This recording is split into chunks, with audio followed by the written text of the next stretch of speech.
രാമ ഹരേ രാമ രാമ രാമ ഹരേ ഹരേ ഹരേ കൃഷ്ണ കൃഷ്ണ കൃഷ്ണ ഹരേ ഹരേ ഹരേ രാമ രാമ രാമ ഹരേ ഹരേ ഹരേ കൃഷ്ണ കൃഷ്ണ കൃഷ്ണ ഹരേ ഹരേ ഹരേ രാമ രാമ രാമ ഹരേ ഹരേ ഹരേ കൃഷ്ണ കൃഷ്ണ കൃഷ്ണ ഹരേ ഹരേ ഹരേ രാമ രാമ രാമ ഹരേ ഹരേ ഹരേ Krishna Julie Mataji Krishna ഹരേ ഹരേ കൃഷ്ണ മാതാജി. പറഞ്ഞ മാതാജി. ഹരേ കൃഷ്ണ. മാതാജി ആ ക്വസ്റ്റ്യന്റെ ഉത്തരം ആ വാട്സപ്പിൽ ഒന്നിട്ട് തരണേ. പിന്നെ വൈകിട്ട് ഇട്ടേക്കാം ക്ലാസ് കഴിഞ്ഞ് ഇട്ടേക്കാം. എനിക്ക് എല്ലാത്തിന്റെയും കിട്ടത്തില്ല, തിരിയത്തൊന്നും ഇല്ല, കേൾക്കാനാണ് എന്താ മനസ്സിലാകത്തില്ല. അതുകൊണ്ട് കഴിഞ്ഞ പ്രാവശ്യത്തെ ഒരുപാട് ഉത്തരം എനിക്ക് കിട്ടിയില്ലായിരുന്നു. ഇട്ടേക്കാം. ഇട്ടേക്കാം. ഹരേ കൃഷ്ണ പ്രഭുജി, പ്രണാമം പ്രഭുജി. ഹരേ കൃഷ്ണ പ്രഭുജി, പ്രണാമം പ്രഭുജി. ഹരേ കൃഷ്ണ മാതാജി ഞാനാ കേട്ടോ. മാതാജിയുടെ മാതാജി ഹാൻഡ് ചെയ്യും ഒന്ന്, എല്ലാവരും കാണുന്നവരുണ്ട് പോസ്റ്റ് ആക്കാൻ വേണ്ടിയാ.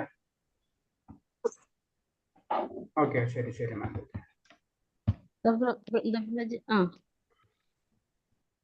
ഓക്കെ, വസന്ത മാതാജി ആക്കിയിട്ടുണ്ട്. ഓക്കെ, ഹരേ കൃഷ്ണ. എല്ലാവർക്കും പ്രണാമം. ഹരേ കൃഷ്ണ. പ്രണാമം ഹരേ കൃഷ്ണ. നമുക്ക് ആദ്യം പ്രാർത്ഥനയിലേക്ക് അടക്കാം. അത് കഴിഞ്ഞിട്ട് നമുക്ക് ബാക്കി ഡിസ്കസ് ചെയ്യാം. ഓക്കെ, എല്ലാവരും ഒന്ന് മ്യൂട്ട് ചെയ്യാൻ ശ്രമിക്കുക. ഞാനൊന്ന് മ്യൂട്ട് ചെയ്യുന്നുണ്ട്. കൃഷ്ണ. ഓം നമോ ഭഗവതേ വാസുദേവായ. ഓം നമോ ഭഗവതേ വാസുദേവായ. ഓം നമോ ഭഗവതേ വാസുദേവായ. നാരായണം നമസ്കൃത്യം നരം ചൈവ നരോത്തമം ദേവീം സരസ്വതീം വ്യാസം തതോ ജയമുദ്രയേത്.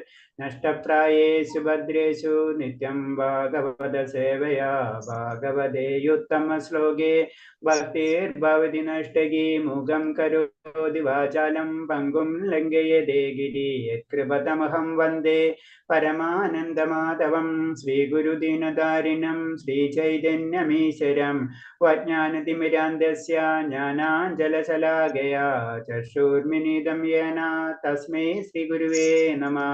ശ്രീചൈതന്യം മനോഭീഷ്ടം സ്ഥാപിതം യേന ഭൂതലേ സ്വയം രൂപകഥാ മഹ്യം തദാതി സഭാന്തികം.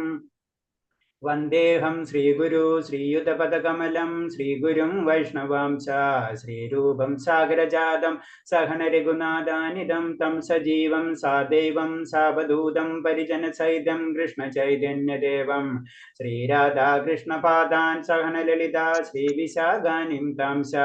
ഹേ കൃഷ്ണ കരുണാ സിന്ധോ ദീനബന്ധോ ജഗത്പദേ ഗോപേശ ഗോപികാകാന്ത രാധാകാന്ത നമസ്തുതേ. തപ്തകാഞ്ചന ഗൗരാംഗീ രാധേ വൃന്ദാവനേശ്വരി വൃഷഭാനുസുതേ ദേവി പ്രണമാമി ഹരിപ്രിയേ. വാഞ്ചാകൽപതരൂപേ ച കൃപാ സിന്ധിഭ്യേവ ച പതിനാം പാവനേഭ്യോ വൈഷ്ണവേഭ്യോ നമോ നമഃ. നമോ വിഷ്ണുപാദായ കൃഷ്ണപ്രേഷ്ഠായ ഭൂതലേ ശ്രീമദേ ഭക്തിവേദാന്ത സ്വാമിന്നിധി നാമിനേ. നമസ്തേ സാരസ്വദേവേ ഗൗരവാണി പ്രചാരിണേ നിർവിശേഷ ശൂന്യവാദി പാശ്ചാത്യദേശധാരിണേ. ജയ ശ്രീകൃഷ്ണ ചൈതന്യ പ്രഭു നിത്യാനന്ദ ശ്രീ അദ്വൈത ഗദാധര ശ്രീവാസാദി ഗൗരഭക്തവൃന്ദ. ഹരേ കൃഷ്ണ കൃഷ്ണ കൃഷ്ണ ഹരേ ഹരേ.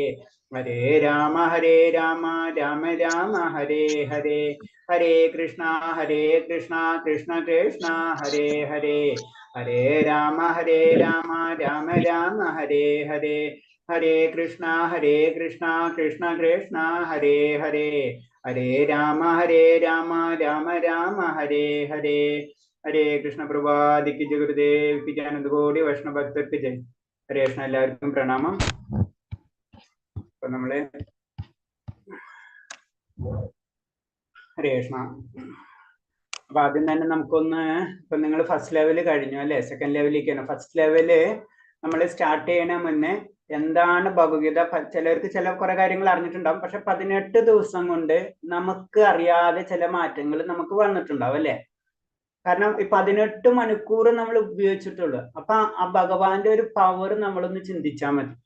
ഈ 18 ദിവസങ്ങൾക്ക് നമ്മൾ 18 ദിവസത്തിന് 18 മണിക്കൂർ നമ്മൾ ഉപയോഗിച്ചിട്ടുള്ളൂ. ശരിക്കും പറഞ്ഞു 18 മണിക്കൂർ ഉപയോഗിച്ചിട്ടുണ്ടാവില്ല. പല സമയം പല രീതിയിലുള്ള ചിന്താഗതി കാര്യങ്ങളൊക്കെ ഉണ്ട്. മുഴുവൻ നമുക്ക് കോൺസെൻട്രേറ്റ് ചെയ്യാൻ പറ്റിയിട്ടുണ്ടാവില്ല. എന്നിരുന്നാലും 18 ദിവസം കൊണ്ട് 18 മണിക്കൂർ കൊണ്ട് ഇത്രയും വ്യത്യാസങ്ങൾ നമുക്ക് വന്നെങ്കിൽ നമ്മൾ അത് സ്ഥിരമായിട്ട് കൊണ്ടുപോവാണ്. അപ്പൊ 24 മണിക്കൂർ നമ്മൾ അതിലേക്ക് പോവാണെങ്കിൽ നമുക്ക് ഉണ്ടാവുന്ന വ്യത്യാസം നമുക്ക് മനസ്സിലാവും. ഇത് പ്രാക്ടിക്കലായിട്ട് നമ്മളിപ്പോ തന്നെ നമ്മൾ കണ്ടതാണ്. അപ്പൊ അതിലേക്കാണ് പതുക്കെ പതുക്കെ നമുക്കറിയാം, ഒരു ഒറ്റയടിക്കല്ല നമുക്ക് ഇത് കിട്ടുക. പതുക്കെ പതുക്കെ ഒരു മഹാസമുദ്രത്തിലേക്ക്, ആ മഹാസമുദ്രം കടക്കാൻ വേണ്ടി നമ്മൾ നിൽക്കണ പോലെയാണിത്. പതുക്കെ പതുക്കെ നമുക്ക് കയറാൻ പറ്റുള്ളൂ. അല്ലെങ്കിൽ വലിയൊരു മല കാണും, വലിയൊരു മല, ആ മല പതുക്കെ കയറണം നമുക്ക്. അതിലേക്കാണ് നമ്മൾ നോക്കിക്കൊണ്ടിരിക്കുന്നത്. അപ്പൊ അത് അത്ര ഈസി അല്ല. നമ്മൾ ഇനീഷ്യൽ ഫസ്റ്റ് ലെവലിൽ നിങ്ങൾ ശ്രദ്ധിച്ചിട്ടുണ്ടാവും, വളരെ സിമ്പിൾ ആയിട്ടും വളരെ കഥകളും കാര്യങ്ങളൊക്കെ ആയിരിക്കും നിങ്ങളോട് പറയാം അല്ലെ എല്ലാവരും. കാരണം നമുക്ക് എല്ലാവരും കഥകൾ കേൾക്കാനായിരിക്കും ഇഷ്ടം. നമ്മളെ പുരാണങ്ങൾ തന്നെ ബേസിക് അതാണ്. കാരണം കഥകളിൽ കൂടിയാണ് പിന്നെ പതുക്കെ പതുക്കെ നമ്മളെ മുന്നിലേക്ക് കൊണ്ടുപോകുന്നത് എന്ന് പറഞ്ഞ പോലെ ഫസ്റ്റ് ലെവലിൽ മാതാജി കുറെ കഥകളും കാര്യങ്ങളൊക്കെ പറഞ്ഞിട്ടുണ്ടാവും.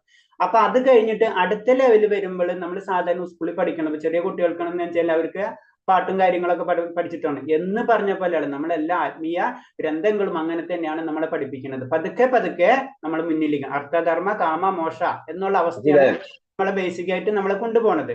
അപ്പൊ നമ്മൾ എന്താ ചെയ്യേണ്ടതെന്ന് പറഞ്ഞാൽ നമുക്ക് 18 മണിക്കൂർ കൊണ്ട് ഇത്രയും വ്യത്യാസം വന്നിട്ടുണ്ടെങ്കിൽ തീർച്ചയായിട്ടും കുറച്ചും കൂടെ നമ്മൾ അത് കൂട്ടാം. ഒറ്റയടിക്ക് നമുക്ക് കിട്ടില്ല, പതുക്കെ പതുക്കെ നമ്മൾ കൂട്ടിക്കൊണ്ടുവരണം. അതാണ്. പിന്നെ ഇനി ഞാനൊന്ന് ജസ്റ്റ് നിങ്ങളൊന്ന് എല്ലാവരും ഒന്ന് പരിചയപ്പെടാം.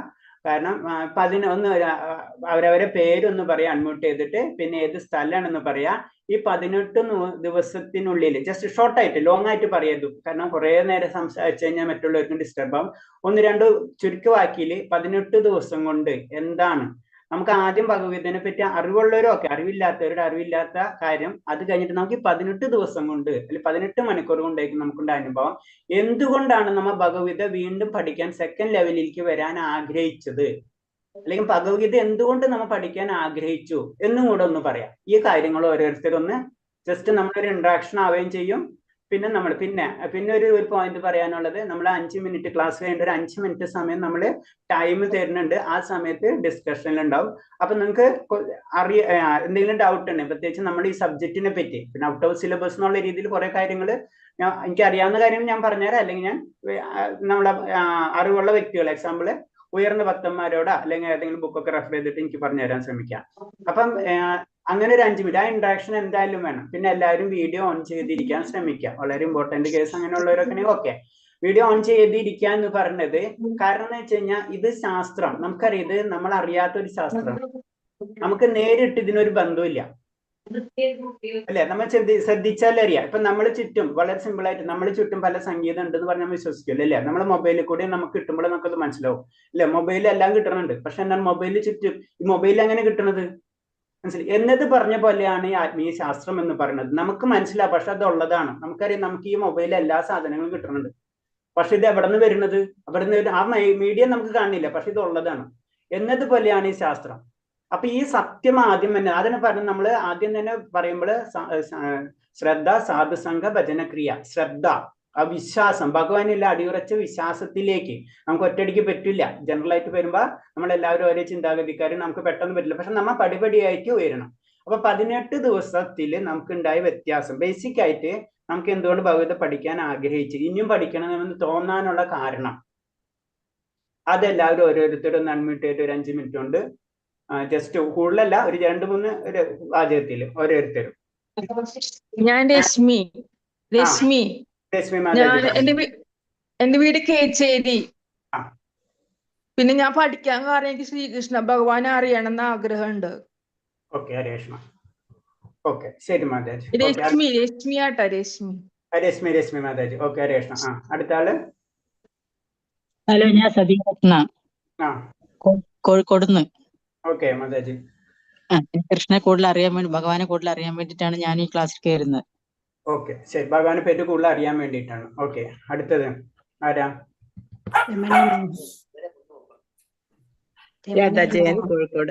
കോഴിക്കോട് നിന്നാണ് അല്ലെ. മാതാജിക്ക് എന്താ ആഗ്രഹം, എന്താണ് ഭഗവത പഠിക്കാൻ ആഗ്രഹം കൊണ്ടാണ്, എന്തുകൊണ്ടാണ് അത് ഇങ്ങനെ വരുന്നത്? നമുക്ക് ഉള്ളിലൊരു ഇത് വരുമല്ലേ അല്ല, അത് വരാനുള്ള ഒരു കാരണമാണ് ഞാൻ ചോദിച്ചത്. നേരത്തെ കുറെ പഠിക്കുന്നുണ്ടായിരുന്നു, കൂടുതൽ ഇനി അറിയാന്നുള്ള ആഗ്രഹം കൊണ്ട്. ശരി രേഷ്മ. ഇനി ആരാ? ആ ജയലക്ഷ്മി മാതാജി പറയും. ഞാൻ തൃശ്ശൂരാണ്, തൃശ്ശൂർ വടക്കാഞ്ചേരി. വടക്കഞ്ചേരി ഹരേഷ്. ആ യൂട്യൂബിൽ നിന്ന് കുറെ പഠിച്ചിട്ടുണ്ട്, 6-7 വർഷമായിട്ട് യൂട്യൂബിൽ നിന്ന് കുറെ പഠിച്ചു. പക്ഷെ കുറച്ചും കൂടി നന്നായിട്ട് മനസ്സിലാവണം എന്നുണ്ട്. അപ്പൊ ക്ലാസ് അറ്റൻഡ് ചെയ്താൽ കുറച്ചും കൂടി നന്നായിട്ട് മനസ്സിലാവും. അതുകൊണ്ട് ക്ലാസ്സിൽ ചേരണം, കൂടുതൽ അറിയാൻ വേണ്ടി. ഓക്കെ ഹരേഷ്ണ. ഹരേഷ്ണ പ്രഭുജി. ആ ഹരേഷ്ണ. എന്റെ പേര് മനോജ്, തൃശ്ശൂരിൽ നിന്നാണ്. ഞാൻ ഭഗവത്ഗീത കുറച്ചുകൂടി കൂടുതലൊന്നും അറിയാൻ വേണ്ടിയിട്ടാണ്. ഓക്കെ ഹരേഷ്ണ. ശരി പ്രഭു. ഹരേഷ്ണ. ഹരേ കൃഷ്ണ പ്രഭുജി. ഹരേഷ്ണ. ആ ശോഭമാതാജി. ആ ശോഭമാതാജി പറഞ്ഞോളൂ. ഹരേകൃഷ്ണ. ശോഭ കൊല്ലം. ആ രാജ്യം. എനിക്ക് അതുകൊണ്ടാണ് ഇഷ്ടം പഠിക്കാൻ. എന്താ ഭഗവാനാണ് ഇഷ്ടം അല്ലേ? ഭഗവാനാണ് ഭയങ്കര ഇഷ്ടമാണ്. ഭഗവാന് ഭയങ്കര ഇഷ്ടമാണ്. അതാണ് എനിക്ക് ഇഷ്ടം പഠിക്കാൻ. ഓക്കെ ഹരേഷ്ണ. ശരി മാതാജി. ഹരേഷ്ണ. ഓക്കെ ഹരേകൃഷ്ണ പ്രഭുജി. പറയൂ മാതാജി. ഞാൻ പുനലൂരാണ്, കൊല്ലം ഡിസ്ട്രിക്ട്. ഞാൻ ചെറുപ്പം തൊട്ടേ അച്ഛന്റെ കയ്യിൽ നിന്ന് കുറെയെല്ലാം കേട്ടും കണ്ടും ഒക്കെ പഠിപ്പിച്ചു ഒക്കെ ഉണ്ട്. പക്ഷെ കൂടുതൽ ഇതിനെ കുറിച്ച് അറിയണം. ഭഗവാനെ അത്ര ഇഷ്ടമാണ്. ഓക്കെ ഹരേഷ്ണ. ശരി അടുത്തത് പ്രഭുജി. ഹരേ കൃഷ്ണ പ്രഭുജി. ഞാൻ കോഴിക്കോട് ലക്ഷ്മി വി കെ കോഴിക്കോടാണ്. ഭഗവാന്റെ കൂടെ കൂടിയിട്ട് കുറെ വർഷങ്ങളായി. എപ്പോഴും ഭഗവാന്റെ കൂടെ തന്നെയാണുള്ളത്. ഇനിയും ഭഗവാനെ പറ്റി അറിയാനുള്ള ആഗ്രഹം കൊണ്ടാണ് പഠിച്ചുകൊണ്ടിരിക്കുന്നത്. ഹരേഷ്ണ. Thank you Mataji. ഹരേഷ്ണ. ഓക്കെ ഹരേ കൃഷ്ണ പ്രഭുജി. ഹരേഷ്ണ. ഞാൻ തൃശ്ശൂരാണ്. അപ്പോ ഞാനിപ്പോ ലെവൽ 3 ക്ലാസ്സിലുണ്ട്. ഉപദേശാമൃതം ഇപ്പൊ ക്ലാസ് നടന്നുകൊണ്ടിരിക്കുകയാണ് ഞങ്ങൾക്ക്. പ്രഭുജിയുടെ ക്ലാസ്സിൽ ഞാൻ ഉണ്ടായിരുന്നു. ഇപ്പൊ എനിക്ക് ലെവൽ 2 വീണ്ടും കയറി ഭഗവാനോടുകൂടി കൂടുതൽ അടുക്കാനായിട്ടാണ്. ഇപ്പൊ 8 മാല ജപിക്കുന്നുണ്ട്, യമനിയമങ്ങളൊക്കെ പാലിച്ചു വരുന്നുണ്ട്. അപ്പൊ ഇന്ന് ജൂലി മാതാജി അപ്പൊ ലിങ്ക് ഇട്ടപ്പോ അപ്പൊ ഒന്നുകൂടെ പ്രഭുജിയുടെ ക്ലാസ്സിലേക്ക് കയറാന്ന് വെച്ചിട്ടാണ്. Okay ഹരേഷ്ണ Mataji. Thank you Mataji. ഹരേഷ്ണ. അടുത്താരാ? എന്റെ പേര് രമേഷ്. ഭഗവാനെ പറ്റി കൂടുതൽ അറിയാൻ വേണ്ടിയാണ് എന്റെ വീട് എറണാകുളത്ത്. ഓക്കെ ഭഗവാനെ പറ്റി നമുക്ക് കൂടുതൽ അറിയാൻ വേണ്ടിയാണ് അല്ലെ ഹരേഷ്ണ? ശരി പ്രഭു. ഹരേഷ്ണ. എന്റെ പേര് നിഷ, കോഴിക്കോട് നിന്നാണ്. ഭഗവത്ഗീതയെ കുറിച്ച് കൃഷ്ണൻ കൂടുതൽ അറിയാനും വേണ്ടിയിട്ടാണ്. ഭഗവാനെ പറ്റി കൂടുതൽ അറിയാം.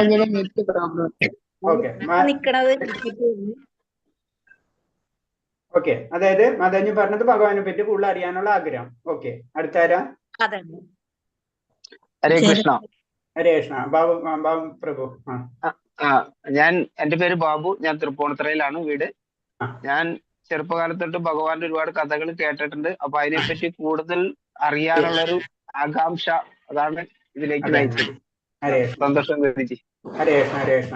ഓക്കെ ഭഗവാനെ പറ്റി അറിയാം. അപ്പൊ എല്ലാവരും നമുക്ക് സ്ഥിരമായിട്ട് നോക്കിയ, അതായത് നമ്മള് ഏതോ ജന്മങ്ങളിൽ എന്തൊക്കെ ചെയ്തിട്ടുണ്ട്. ഓക്കെ ഹരേഷ്ണ. അടുത്ത ആൾ ആരാ പറയുന്നത്? പ്രഭു. എന്റെ പേര് സ്മിത, പാലക്കാട് ജില്ലയിലെ പട്ടാമ്പിയിലാണ്. കുട്ടിക്കാലം മുതൽ തന്നെ കൃഷ്ണന്റെ കഥകൾ കേട്ടിട്ടും പിന്നെ കൃഷ്ണൻ തന്നെ ഈ ഇഷ്ടദൈവം പറഞ്ഞ കൃഷ്ണനാണ്. അപ്പൊ ഗീതയില് കൃഷ്ണന്റെ ബാക്കിയെല്ലാ പുരാണങ്ങളിലും ഭഗവാനെ പറ്റിയിട്ട് എഴുതിയിട്ടുണ്ടെങ്കിലും ഭഗവത്ഗീതയിൽ ഭഗവാന്റെ മുഖത്തുനിന്ന് വരുന്ന വാക്കുകളാണല്ലോ. പറ്റി അറിയാൻ വേണ്ടിയിട്ടാണ് ഗീത പഠിക്കാൻ താല്പര്യം വന്നത്. ഓക്കെ ഹരേഷ്ണ. അടുത്താരാ? ഹരേ കൃഷ്ണ. ജലജ. ഹരേഷ്ണ മാതാജി പറയൂ. ജലജ, ചിക്ക്മാംഗ്ലൂർ. കൃഷ്ണനെ കുറിച്ച് അറിയാൻ വേണ്ടിട്ടാ, ഭഗവാനെ പറ്റി അറിയാൻ വേണ്ടിയാണ്. ഓക്കെ ശരി ഹരേഷ്ണ. അടുത്താരാ? ഹരേ കൃഷ്ണ. എന്റെ പേര് ശാന്തി ജയദേവ്, കൊടുങ്ങല്ലൂരിലാണ്. എന്റെ ഒരു ഫ്രണ്ട് ഇതുപോലെ ഭഗവത്ഗീതയുടെ ക്ലാസ് അറ്റൻഡ് ചെയ്ത് ലെവൽ 1, 2, 3 ഒക്കെ കംപ്ലീറ്റ് ചെയ്തപ്പോ എന്നോട് പറഞ്ഞു ലെവൽ 1 18 ദിവസത്തെ ക്ലാസ് അറ്റൻഡ് ചെയ്യുമെന്ന് പറഞ്ഞു. അങ്ങനെയാണ് ഞാനിത് അറ്റൻഡ് ചെയ്തത്. അപ്പോ അത് അറ്റൻഡ് ചെയ്തപ്പോഴാണ് ഇനി കുറെ കാര്യങ്ങള് ഭഗവാനെ കുറിച്ച് കൂടുതൽ അറിയണം എന്നുള്ളത് മനസ്സിലായത്. ഭഗവാനെ എപ്പോഴും ഓർക്കാനും ഭഗവാനെ എന്താ പറയാ ആരാധിക്കാനൊക്കെയുള്ള ഒരു കൂടുതലായ ഒരു അവസരമാണ്. എല്ലാ ദിവസവും ഇങ്ങനെ 1 മണിക്കൂർ നമ്മള് ഭഗവാനെ ഓർക്കാനായിട്ട് മാറ്റി വെക്കുമ്പോ അപ്പൊ അതിൽ കൂടുതൽ ശ്രദ്ധ വരാൻ വേണ്ടിയിട്ടാണ് ഇപ്പൊ ലെവൽ 2 ജോയിൻ ചെയ്തത്. Hare Krishna. Okay, thank you മാതാജി. ഹരേ കൃഷ്ണ. അടുത്താരാ? ഓക്കെ, നമസ്തേ. ഞാൻ ബിന്ദു ബി, ആലപ്പുഴ. പറയൂ മാതാജി. എനിക്കാണെങ്കിൽ മനസ്സിൽ എപ്പോഴും വിഷമോ, അതൊക്കെ മാറാൻ വേണ്ടിയാ. ഓക്കെ, വിഷമം. ഓക്കെ, നമുക്ക് 4 കാര്യങ്ങൾ ആദ്യം പറയാം. ആവശ്യമില്ലാതെ ഇങ്ങനെ വരുന്നു, അല്ലാണ്ട് വിഷമം ഒന്നും വേണ്ട കാര്യമൊന്നുമില്ല. മനസ്സിലായി. നമ്മ അറിയാതെ വരുന്ന വിഷമങ്ങൾ. ഓക്കെ, നമ്മുടെ ഉള്ളില് അത് മനസ്സിൽ ആവശ്യമില്ലാത്ത ഒന്നും ചിന്തിക്കാതെ ഇരിക്കാനും. അതെ, ഭഗവാനെ പറ്റി ചിന്തിച്ചു കഴിഞ്ഞാൽ വേറെ ഒന്നും വരില്ല. ഭഗവാൻ നമ്മളെ അടുത്ത് വന്നു കഴിഞ്ഞാൽ പിന്നെ ആരും വരില്ല. നമുക്കറിയാം. ഈ നാമം ചൊല്ലുമ്പോഴും വേറെ എല്ലാം മനസ്സിൽ വരും. അതെന്താന്ന്? അത് കുറച്ച് സമയം പിടിക്കും മാതാജി. നമ്മൾ പല ജന്മങ്ങളായിട്ടാണ് ഇവിടേക്ക് എത്തിയിട്ടുള്ളത്. ഈ ജന്മം കൊണ്ടൊന്നും നമ്മൾ പെട്ടെന്ന് ഇതാവില്ല. നമ്മൾ പറയണത് തന്നെയാണ്. പതുക്കെ ആ പ്യൂരിഫിക്കേഷൻ നമ്മളിൽ വന്നുകൊണ്ടിരിക്കണം. അത് നമ്മൾ ട്രൈ ചെയ്യണം. അത് പറയണതാണ് തമസ്, രജസ്, തമോ, രജോ, പിന്നെ സാത്ത്, പിന്നീട് വിശുദ്ധ സത്വഗുണത്തിലേക്ക്. അത് നമുക്ക് ഡീറ്റെയിൽ ആയിട്ട് പറയാതെ. ഹരേ കൃഷ്ണ മാതാജി. ഓക്കെ, 2-3 വർഷം കൊണ്ട് ശ്രമിക്കുന്നുണ്ട് പഠിക്കാന്. പക്ഷെ നല്ല വൃത്തിയായിട്ട് പഠിക്കാൻ ഇപ്പോഴാ പറ്റിയത്. അത് കുഴപ്പമില്ല മാതാജി, എല്ലാവരും അങ്ങനെ തന്നെയാണ്. ഹരേ കൃഷ്ണ. ശരി മാതാജി. ഹരേ കൃഷ്ണ. ഓക്കെ. ഹരേ കൃഷ്ണ പ്രഭു. ഹരേ കൃഷ്ണ. ഞാൻ പത്തനംതിട്ട ജില്ലയിലെ ആറന്മുളയ്ക്ക് അടുത്തുള്ളതാണ്.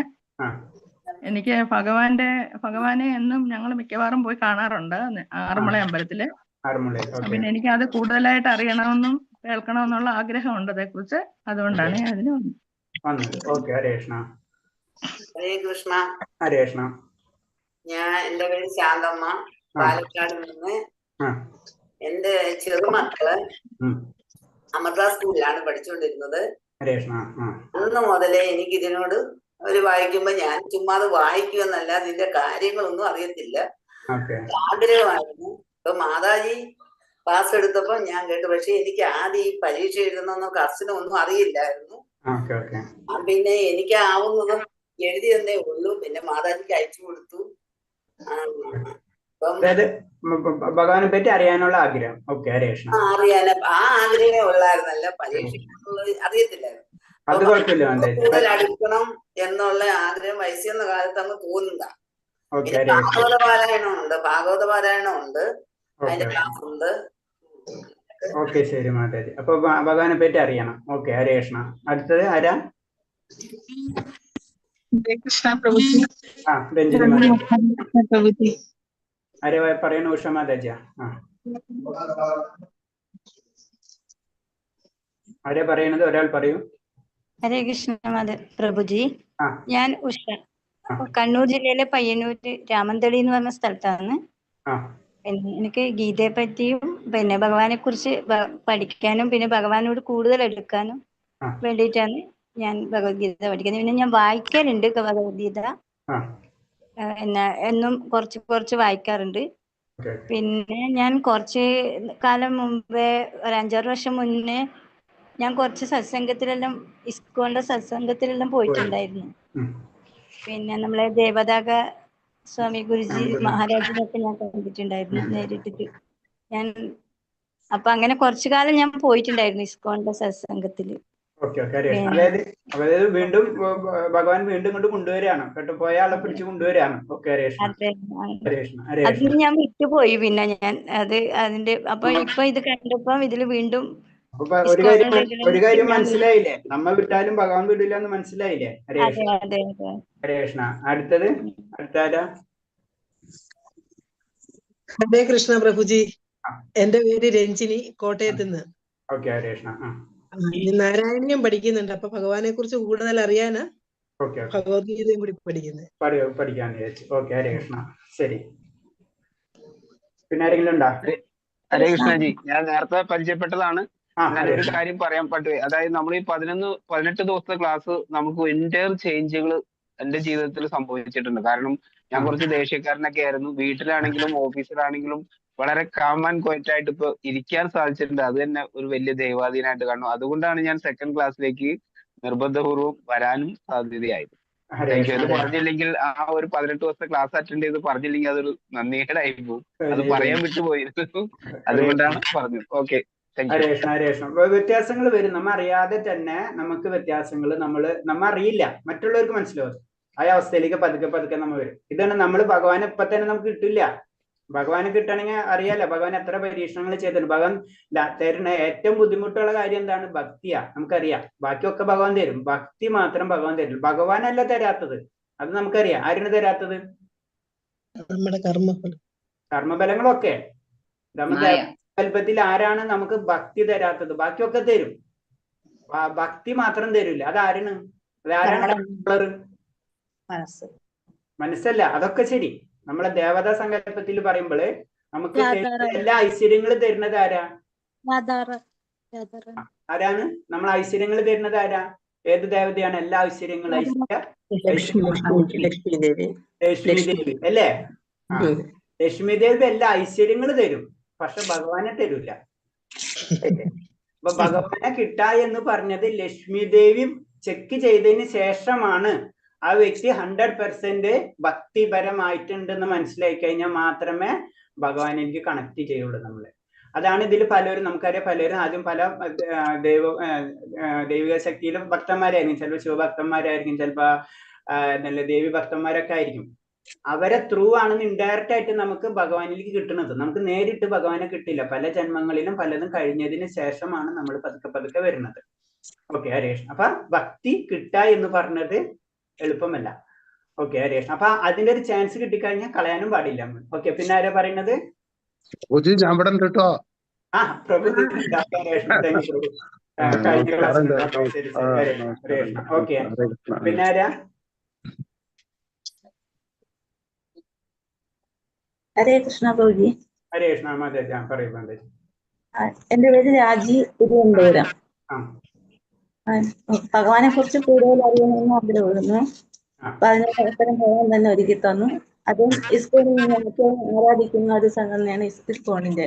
അവിടുന്ന് തന്നെ വളരെ സന്തോഷം. ഞാൻ ടെക്സ്റ്റ് കാണിച്ച് വയ്ക്കിട്ടില്ലായിരുന്നു ഭഗവത്ഗീതയുടെ, അവിടുന്ന് തന്നെ കൊടുത്തു വിട്ടുപോയി. നമസ്തേ പ്രഭുജി. ഇന്ദിരാദേവി ചേരാവേണ്ടി.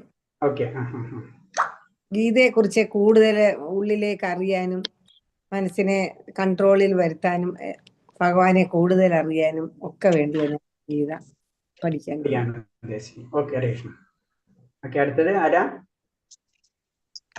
ഹരേ കൃഷ്ണ പ്രഭുജി. ഞാൻ രമയാണ്, മുംബൈയിൽ നിന്ന്. ഞാൻ ഇസ്കോൺ മന്ദിറിലൊക്കെ പോകാറുണ്ട് ഇവിടെ ബോംബെയില്.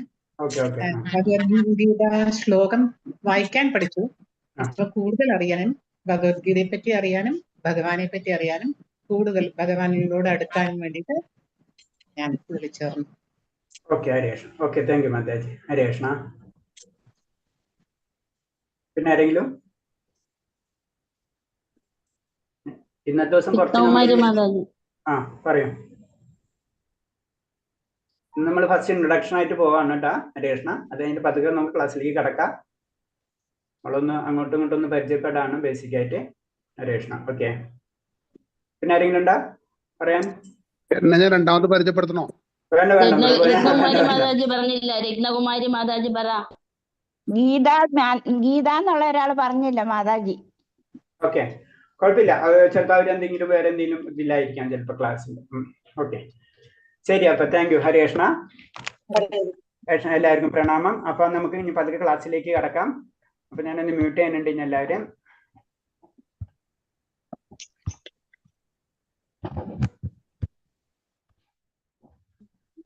ഒന്ന് ഷെയർ ചെയ്തോട്ടാ.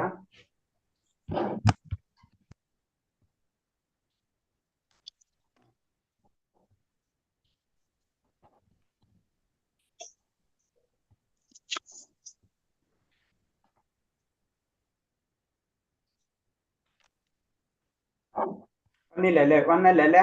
സ്ലൈഡ് വന്നല്ല?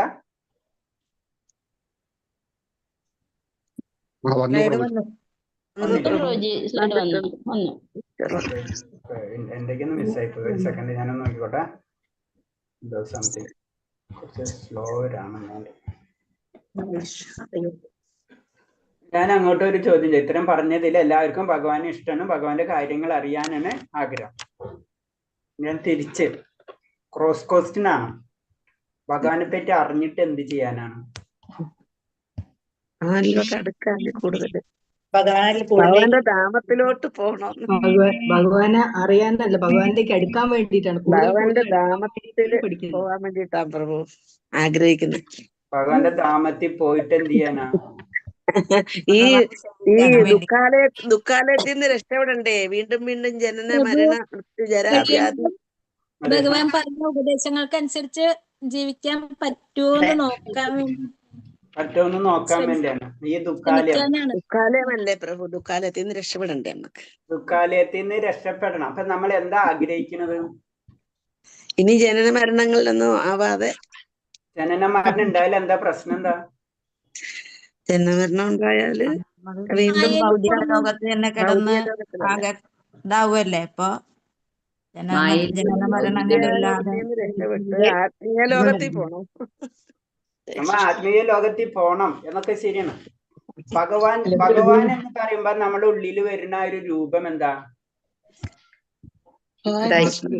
ബാക്കിയുള്ള ദേവതാ സങ്കല്പത്തിനെ വെച്ച് ഭഗവാൻ ശ്രീകൃഷ്ണനുള്ള വ്യത്യാസം എന്താണ്? സ്നേഹം, ഭഗവാനോടൊരു സ്നേഹം എപ്പോഴും. ഭഗവാന്റെ മുഖം എങ്ങനെ എപ്പോഴും ഇരിക്കുക? അതാണ് പോയിന്റ് രേഷ്മ. എല്ലാവർക്കും വേണ്ടത് എന്താണ്? സന്തോഷം അല്ലേ? ആ സന്തോഷമാണ് ഭഗവാൻ അല്ലേ? ഭഗവാന്റെ അടുത്ത് നമ്മൾ എന്ത് വിഷമം പറഞ്ഞാലും അപ്പോഴും ഭഗവാൻ ഇരുന്ന് ചിരിക്കുന്നതാണ് അല്ലേ? അല്ലേ?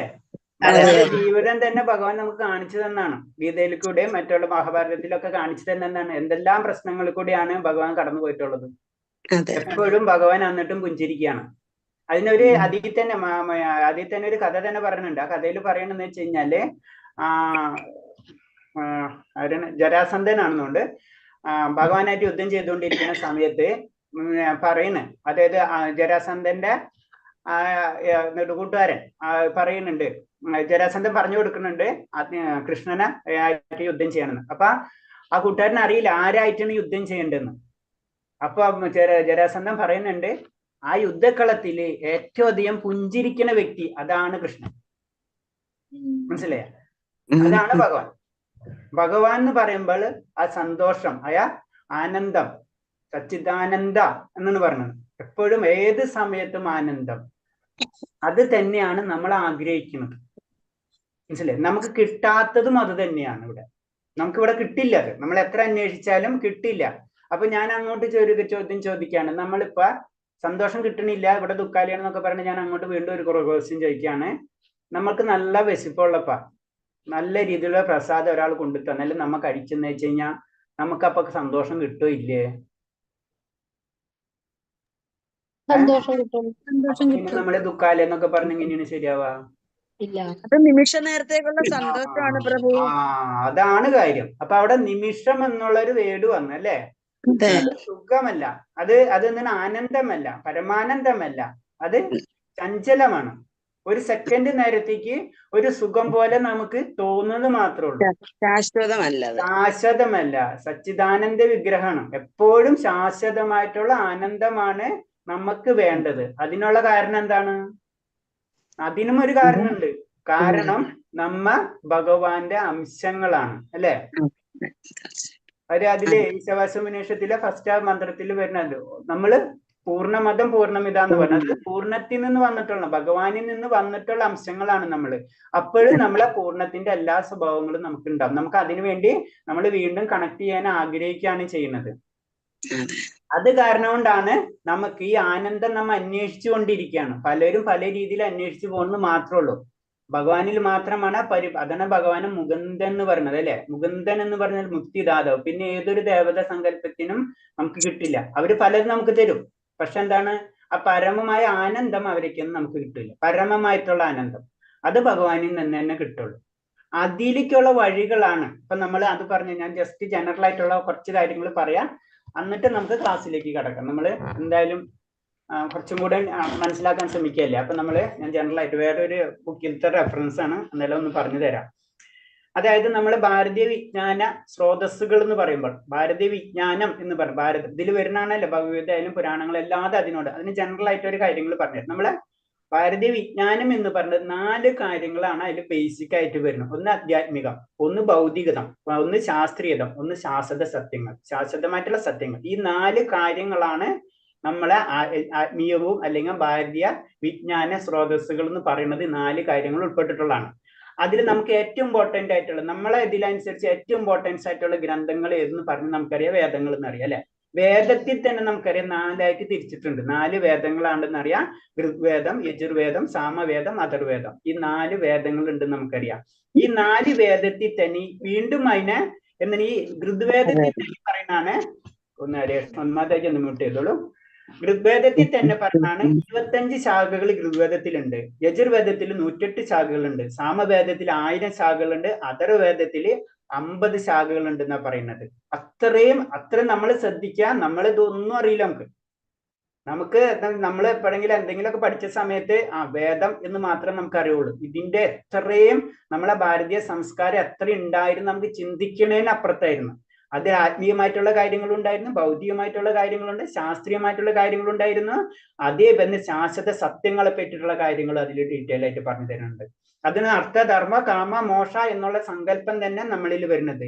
അത് കാരണം കൊണ്ട് ഒരു തെറ്റായ ചിന്താഗതി നമ്മളിലേക്ക് വരികയും ചെയ്തു. കാരണം എന്താണ്, എല്ലാവരും പറയും എന്ത് കാര്യം ചെയ്യാം, അത് വയസ്സാം കാലത്ത് ഭഗവാനെ പ്രാർത്ഥിച്ചാൽ മതി അല്ലെ. ഇതൊക്കെ നമ്മൾ ജനറൽ ആയിട്ട് പറഞ്ഞാണ്. അത് ഏജിടാകുമ്പോൾ മതി. ഇതൊക്കെ അതിനെ മുന്നേ നമ്മള് അർത്ഥത്തിന്റെ കാമത്തിന്റെ പുറകെ നടക്കുകയാണ് ചെയ്യുന്നത്. പക്ഷെ അതല്ല, നമ്മളിത് സ്റ്റാർട്ട് ചെയ്തല്ലേ അന്ധകാലച്ച മാമയവ എന്നാണ് പറഞ്ഞത്. അന്ധകാലച്ച മാമയ സ്മരണമുക്ത കളയവരെ എന്ന് പറയുമ്പോൾ അന്ധകാലത്തിൽ നമുക്ക് സ്മരണം ഉണ്ടാവണമെങ്കിൽ നമ്മൾ എന്താണ് ആദ്യമേ തന്നെ, അല്ലാണ്ട് നമുക്ക് 10th 12th പഠിക്കേണ്ട ABCD പഠിക്കേണ്ട നമുക്ക് 10th 12th പഠിക്കാൻ പറ്റില്ല. അപ്പൊ ഇങ്ങനെ 4 ഗ്രന്ഥങ്ങൾ, വേദങ്ങൾ എന്ന് പറയുമ്പോൾ 4ആയിട്ട് ഡിവൈഡ് ചെയ്തിട്ടുണ്ട്. അതിൽ പല പല ശാഖകളുണ്ട്. അപ്പൊ ശാഖകളിൽ തന്നെ വീണ്ടും സബ്ശാഖകളായിട്ട് വീണ്ടും തിരിഞ്ഞു പോകുന്നുണ്ട്. പിന്നെ ഇതിൽ തന്നെ വരുന്നതാണ് വീണ്ടും എന്താണ് ബ്രാഹ്മണങ്ങൾ എന്ന് പറഞ്ഞുള്ള ഗ്രന്ഥങ്ങളുണ്ട്. ആ ബ്രാഹ്മണങ്ങൾ എന്ന് പറഞ്ഞ ഗ്രന്ഥത്തിൽ വരുന്നതാണ് യാഗാചാരം. നമുക്ക് യാഗങ്ങളൊക്കെ ചെയ്യണം, യാഗത്തിൽ അങ്ങനെ ആചരിക്കണം, ആ കാര്യങ്ങളൊക്കെ ഡീറ്റെയിൽ ആയിട്ട് പറഞ്ഞാണ് ബ്രാഹ്മണങ്ങൾ എന്ന് പറയും. അത് ഓരോ വേദങ്ങളിലും ബ്രാഹ്മണങ്ങൾ ഉണ്ടെന്ന് പറയുന്നത്. അതായത് ഋഗ്വേദത്തിന്റെ ബ്രാഹ്മണങ്ങളുണ്ട്. അതിനെങ്ങനത്തെ രീതിയിൽ ഋഗ്വേദ രീതിയിൽ എങ്ങനെ യാഗങ്ങൾ അനുഷ്ഠിക്കേണ്ടെന്നുള്ള ഗ്രന്ഥങ്ങളുണ്ട്. അതിനാണ് ഋഗ്വേദീയ ബ്രാഹ്മണങ്ങൾ എന്ന് പറയുന്നത്. അതിന് ഐതേരീയ ബ്രാഹ്മണം, സംഖ്യായന ബ്രാഹ്മണം, കൗശിതിക ബ്രാഹ്മണം എന്ന് പറഞ്ഞിട്ടുള്ള ബ്രാഹ്മണീയ ഗ്രന്ഥങ്ങളുണ്ട്. അതുപോലെ തന്നെ യജുർവേദത്തിലുണ്ട് ശതപഥ ബ്രാഹ്മണം, തൈത്തേരീയ ബ്രാഹ്മണം, മൈത്രേയനീയ ബ്രാഹ്മണം എന്ന് പറയുന്ന യജുർവേദീയ ബ്രാഹ്മണങ്ങളുണ്ട്. അതുപോലെ തന്നെ സാമവേദീയ ബ്രാഹ്മണം കുറെ ഉണ്ട്. ഇപ്പൊ സാമവേദീയ 9 സാമവേദീയ ബ്രാഹ്മണങ്ങളുണ്ട്. ജൈമിനീയ ബ്രാഹ്മണം, ആർഷീയ ബ്രാഹ്മണം അങ്ങനെ പറഞ്ഞിട്ടുള്ള 9 സാമവേദീയ ബ്രാഹ്മണങ്ങളുണ്ട്. അതേപോലെ തന്നെ അഥർവേദത്തിനുണ്ട് ബ്രാഹ്മണങ്ങൾ, ഗോപദ ബ്രാഹ്മണം. അതേപോലെ തന്നെ അങ്ങനെയുള്ള ബ്രാഹ്മണങ്ങൾ ഏതാണ് ഓരോ വേദങ്ങൾക്കും ബ്രാഹ്മണങ്ങളുണ്ട്. എങ്ങനെയാണ് ഓരോ വേദങ്ങൾ അനുസരിച്ച് യാഗാചരണങ്ങൾ ചെയ്യേണ്ടത് എന്ന് പറയുന്ന ബ്രാഹ്മണ ഗ്രന്ഥങ്ങളുണ്ട്. അടുത്തത് പറഞ്ഞ ആരണ്യങ്ങൾ. അടുത്ത സെക്ഷൻ പറഞ്ഞ ആരണ്യങ്ങൾ. ആരണ്യങ്ങൾ എന്ന് പറഞ്ഞു കഴിഞ്ഞാല് മോക്ഷപ്രാപ്തി, എല്ലാവർക്കും മോക്ഷം പ്രാപ്തി, അത് ആഗ്രഹിക്കുന്നവർ മോക്ഷപ്രാപ്തിക്കും ആത്മജ്ഞാനത്തിനും വേണ്ടിയും എന്തൊക്കെ ചെയ്യണം. വാനപ്രസ്ഥത്തിലേക്ക് കടക്കണം നമുക്ക് അല്ലെ. വാനപ്രസ്ഥം നമുക്കറിയാം 4 ആശ്രമങ്ങൾ ഉണ്ടെന്നറിയാം. ഫസ്റ്റ് ആശ്രമം എന്ന് പറയുമ്പോൾ ബ്രാഹ്മണം, അത് കഴിഞ്ഞ് കഴിഞ്ഞാല് പിന്നെ ഗൃഹസ്ഥം, പിന്നെ വാനപ്രസ്ഥം, പിന്നെ സന്യാസം. അപ്പൊ നമ്മളൊരു 100 വയസ്സുണ്ടെങ്കിൽ 25 വയസ്സ് വരെ എഡ്യൂക്കേഷൻ എന്ന് പറയുന്നത് നമ്മൾ ഭൗതികമായിട്ടുള്ള വിദ്യാഭ്യാസം അല്ല, ആത്മീയമായിട്ടുള്ള വിദ്യാഭ്യാസം. ആത്മീയ വിദ്യാഭ്യാസത്തിൽ ഭൗതിക വിദ്യാഭ്യാസം വേണം. അത് ഫസ്റ്റ് ലെവല്. സെക്കൻഡ് ലെവലിൽ എത്തുമ്പോഴാണ് നമ്മൾ ഗൃഹസ്ഥർ. ഇപ്പൊ നമ്മൾ 99% ഗൃഹസ്ഥരായിരിക്കും അല്ലെ. അത് കഴിഞ്ഞിട്ടാണ് എന്തിട്ടുണ്ട് നമ്മുടെ നെക്സ്റ്റ് പാർട്ട് പറയുന്നതാണ് വാനപ്രസ്ഥം. ഇതൊക്കെ നമ്മൾ പതുക്കെ വിടാം. മനസ്സിലായ 50 വയസ്സ് കഴിഞ്ഞ് ജനറൽ ആയിട്ട് പറയുമ്പോ 50 വയസ്സ് കഴിഞ്ഞ് കഴിഞ്ഞാൽ ഇതൊക്കെ പതുക്കെ വിടണം എന്നാ പറയുന്നത്. അതിന് 75 വയസ്സ് എത്തുമ്പോഴാണ് നമ്മള് സന്യാസം എന്നുള്ള അവസ്ഥയിലേക്ക് നമ്മൾ കിടക്കുന്നത്. ആ സമയത്ത് ഭഗവാന്റെ ചിന്തയല്ലാതെ വേറെ ഒന്നും നമ്മളേക്കിൽ ഉണ്ടാവാൻ പാടില്ല. അപ്പൊ അങ്ങനെ അവസ്ഥയിലെ വാനപ്രസ്ഥ അവസ്ഥയിലേക്ക് നമ്മൾ കടക്കുമ്പോൾ അതിനെപ്പറ്റി പറഞ്ഞു തരുന്ന ബ്രാഹ്മണ്യ ഗ്രന്ഥങ്ങളുണ്ട്. ഋഗ്വേദത്തിലുണ്ട്, യജുർവേദത്തിലുണ്ട്. സാമവേദത്തിനും അഥർവേദത്തിനും അതില്ല. അത് ഋഗ്വേദത്തിലുള്ള ആരണ്യ ഗ്രന്ഥങ്ങളാണ്. ഐത്തിരീയ ആരണ്യകം, കൗശിതിക ആരണ്യം. യജുർവേദത്തിലുള്ളതാണ് മൈത്രിണീയ ആരണ്യകം, തൈത്തിരീയ ആരണ്യകം എന്ന് പറഞ്ഞു. വാനപ്രസ്ഥത്തിലേക്ക് അടക്കുമ്പോൾ ശരിക്കും വാനപ്രസ്ഥം എന്ന് പറയുമ്പോൾ ശരിക്കും ആ രീതിയിൽ നമ്മൾ ചിന്തിക്കുക. ഇവൻ സാധാരണ ഇത് വാനപ്രസ്ഥത്തിലാണെങ്കിൽ കൂടിയും. നെക്സ്റ്റ് വരുന്ന ഉപനിഷത്തുകൾ. അടുത്ത പാർട്ട് വരുന്നതാണ് ഉപനിഷത്തുകൾ. ഉപനിഷത്ത് എന്ന് പറഞ്ഞ സാധാരണ രീതിയിൽ വേദ സാഹിത്യത്തിന്റെ അവസാന ഭാഗത്ത് വരുന്നതാണ്. എല്ലാ വേദത്തിന്റെയും അവസാന ഭാഗമായിട്ട് വരുന്നതിനാണ് സാധാരണ ഉപനിഷത്തുകൾ എന്ന് പറഞ്ഞത്. അതുകൊണ്ടാണ് ഉപനിഷത്തിലെ വേദാന്തങ്ങൾ എന്ന് പറഞ്ഞത്, വേദത്തിന്റെ അന്തം എന്നാ പറഞ്ഞത്.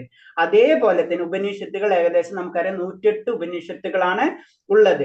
അത് 108 ഉപനിഷത്ത് ഉണ്ടെങ്കിലും ഓരോ വേദത്തിനും അതിൻ്റെതായ ഉപനിഷത്തുകളുണ്ട്. ഇപ്പൊ ഋഗ്വേദ ഉപനിഷത്ത്, ഋഗ്വേദത്തിന് ഉപനിഷത്ത് ഉണ്ട്. ഐത്രിയൻ ഉപനിഷത്ത്, അത് നാരബിന്ദ് ഉപനിഷത്ത്, നിർവാണ ഉപനിഷത്ത്, അങ്ങനെ 10 ഉപനിഷത്തുകളും. ചെറിയ ചെറിയ വേരിയേഷൻസ് ഒക്കെ ഉണ്ടാവും പല ഗ്രന്ഥങ്ങൾ അനുസരിച്ച്. എന്നാലും ജനറൽ ആയിട്ട് പറയുമ്പോൾ ഏകദേശം 10 ഉപനിഷത്ത് ഋഗ്വേദ ഉപനിഷത്തിലുണ്ട്.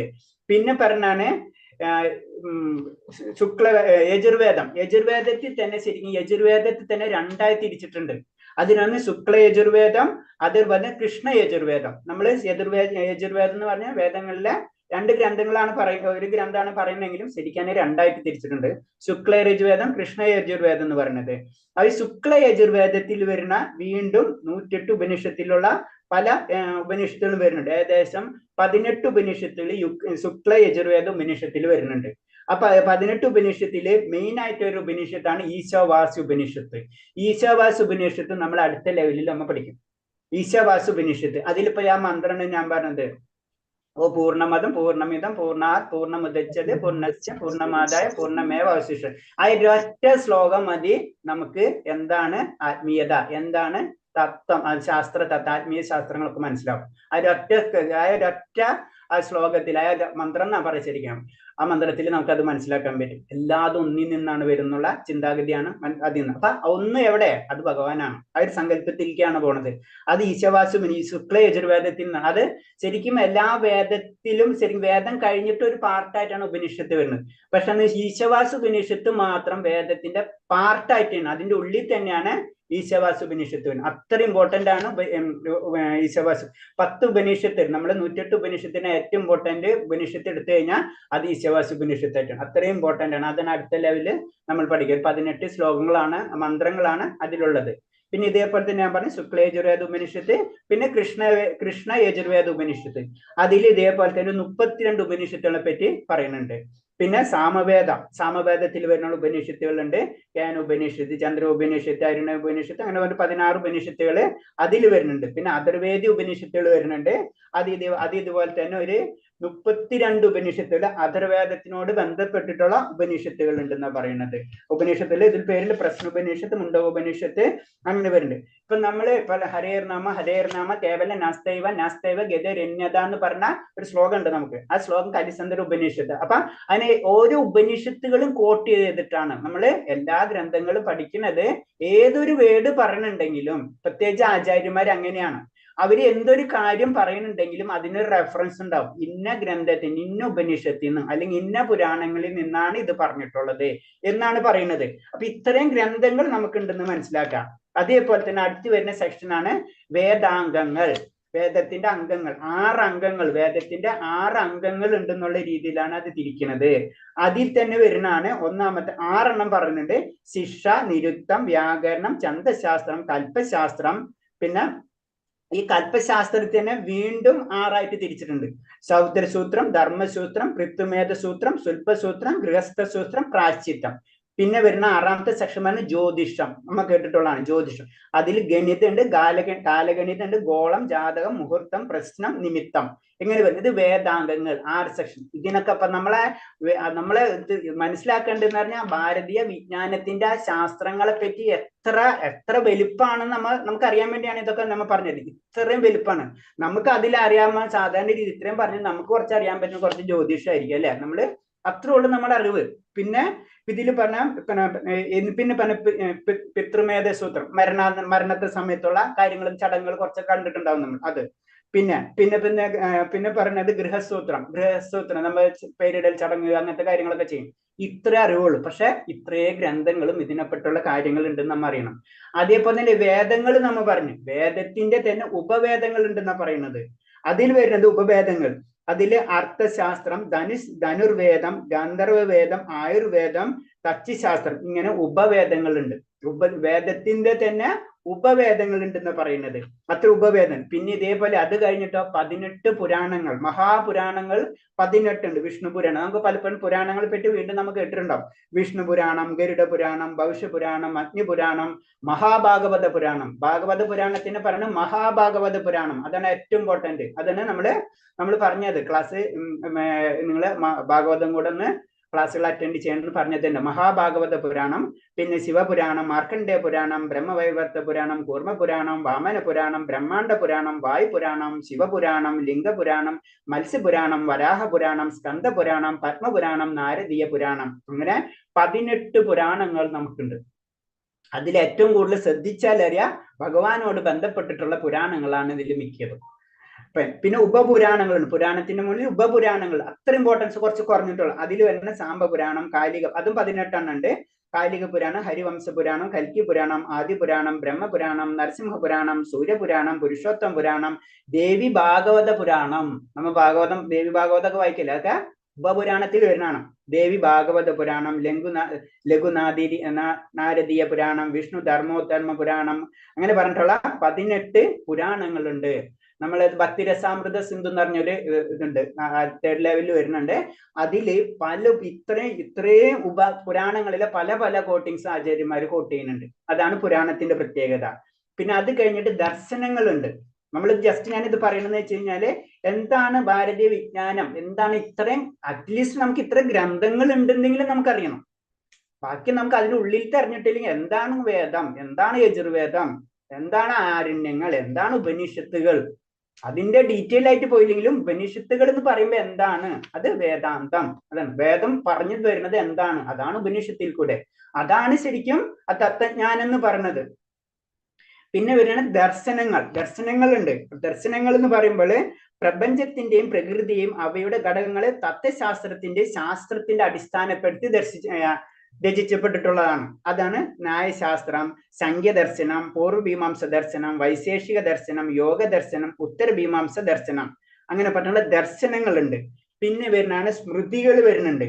അത് എന്ന് പറഞ്ഞു കഴിഞ്ഞാൽ നമ്മുടെ സമൂഹമായിട്ട് ബന്ധപ്പെട്ടിട്ടുള്ള കാര്യങ്ങളാണ് അതിൽ വരുന്നത്. അതായത് വ്യക്തിയുടെയും കുടുംബത്തിന്റെയും സമൂഹത്തിന്റെയും രാഷ്ട്രത്തിന്റെയും നന്മയ്ക്ക് വേണ്ടി ചെയ്യേണ്ട കാര്യങ്ങൾ. അതിൽ വരുന്നതാണ് 18 സ്മൃതികളുണ്ട്. നമ്മൾക്ക് ഏറ്റവും കൂടുതൽ കേട്ടിട്ടുള്ള ഒരു സ്മൃതി ആയിരിക്കും മനുസ്മൃതി. അത് 18 സ്മൃതികൾ, ഒരു സ്മൃതി മാത്രമാണ് മനുസ്മൃതി. ഉഷ്ണസ്മൃതി, വിഷ്ണുസ്മൃതി, അംഗീര സ്മൃതി, അതിസ്മൃതി, അങ്ങനെ 18. അതിലെ മനുസ്മൃതി, യമസ്മൃതി, അങ്ങനെ 18 സ്മൃതികളുണ്ട്. അത് എന്താണ്, നമ്മുടെ ഇതിനായിട്ടൊക്കെ ബന്ധപ്പെട്ടിട്ടുള്ളതാണ്.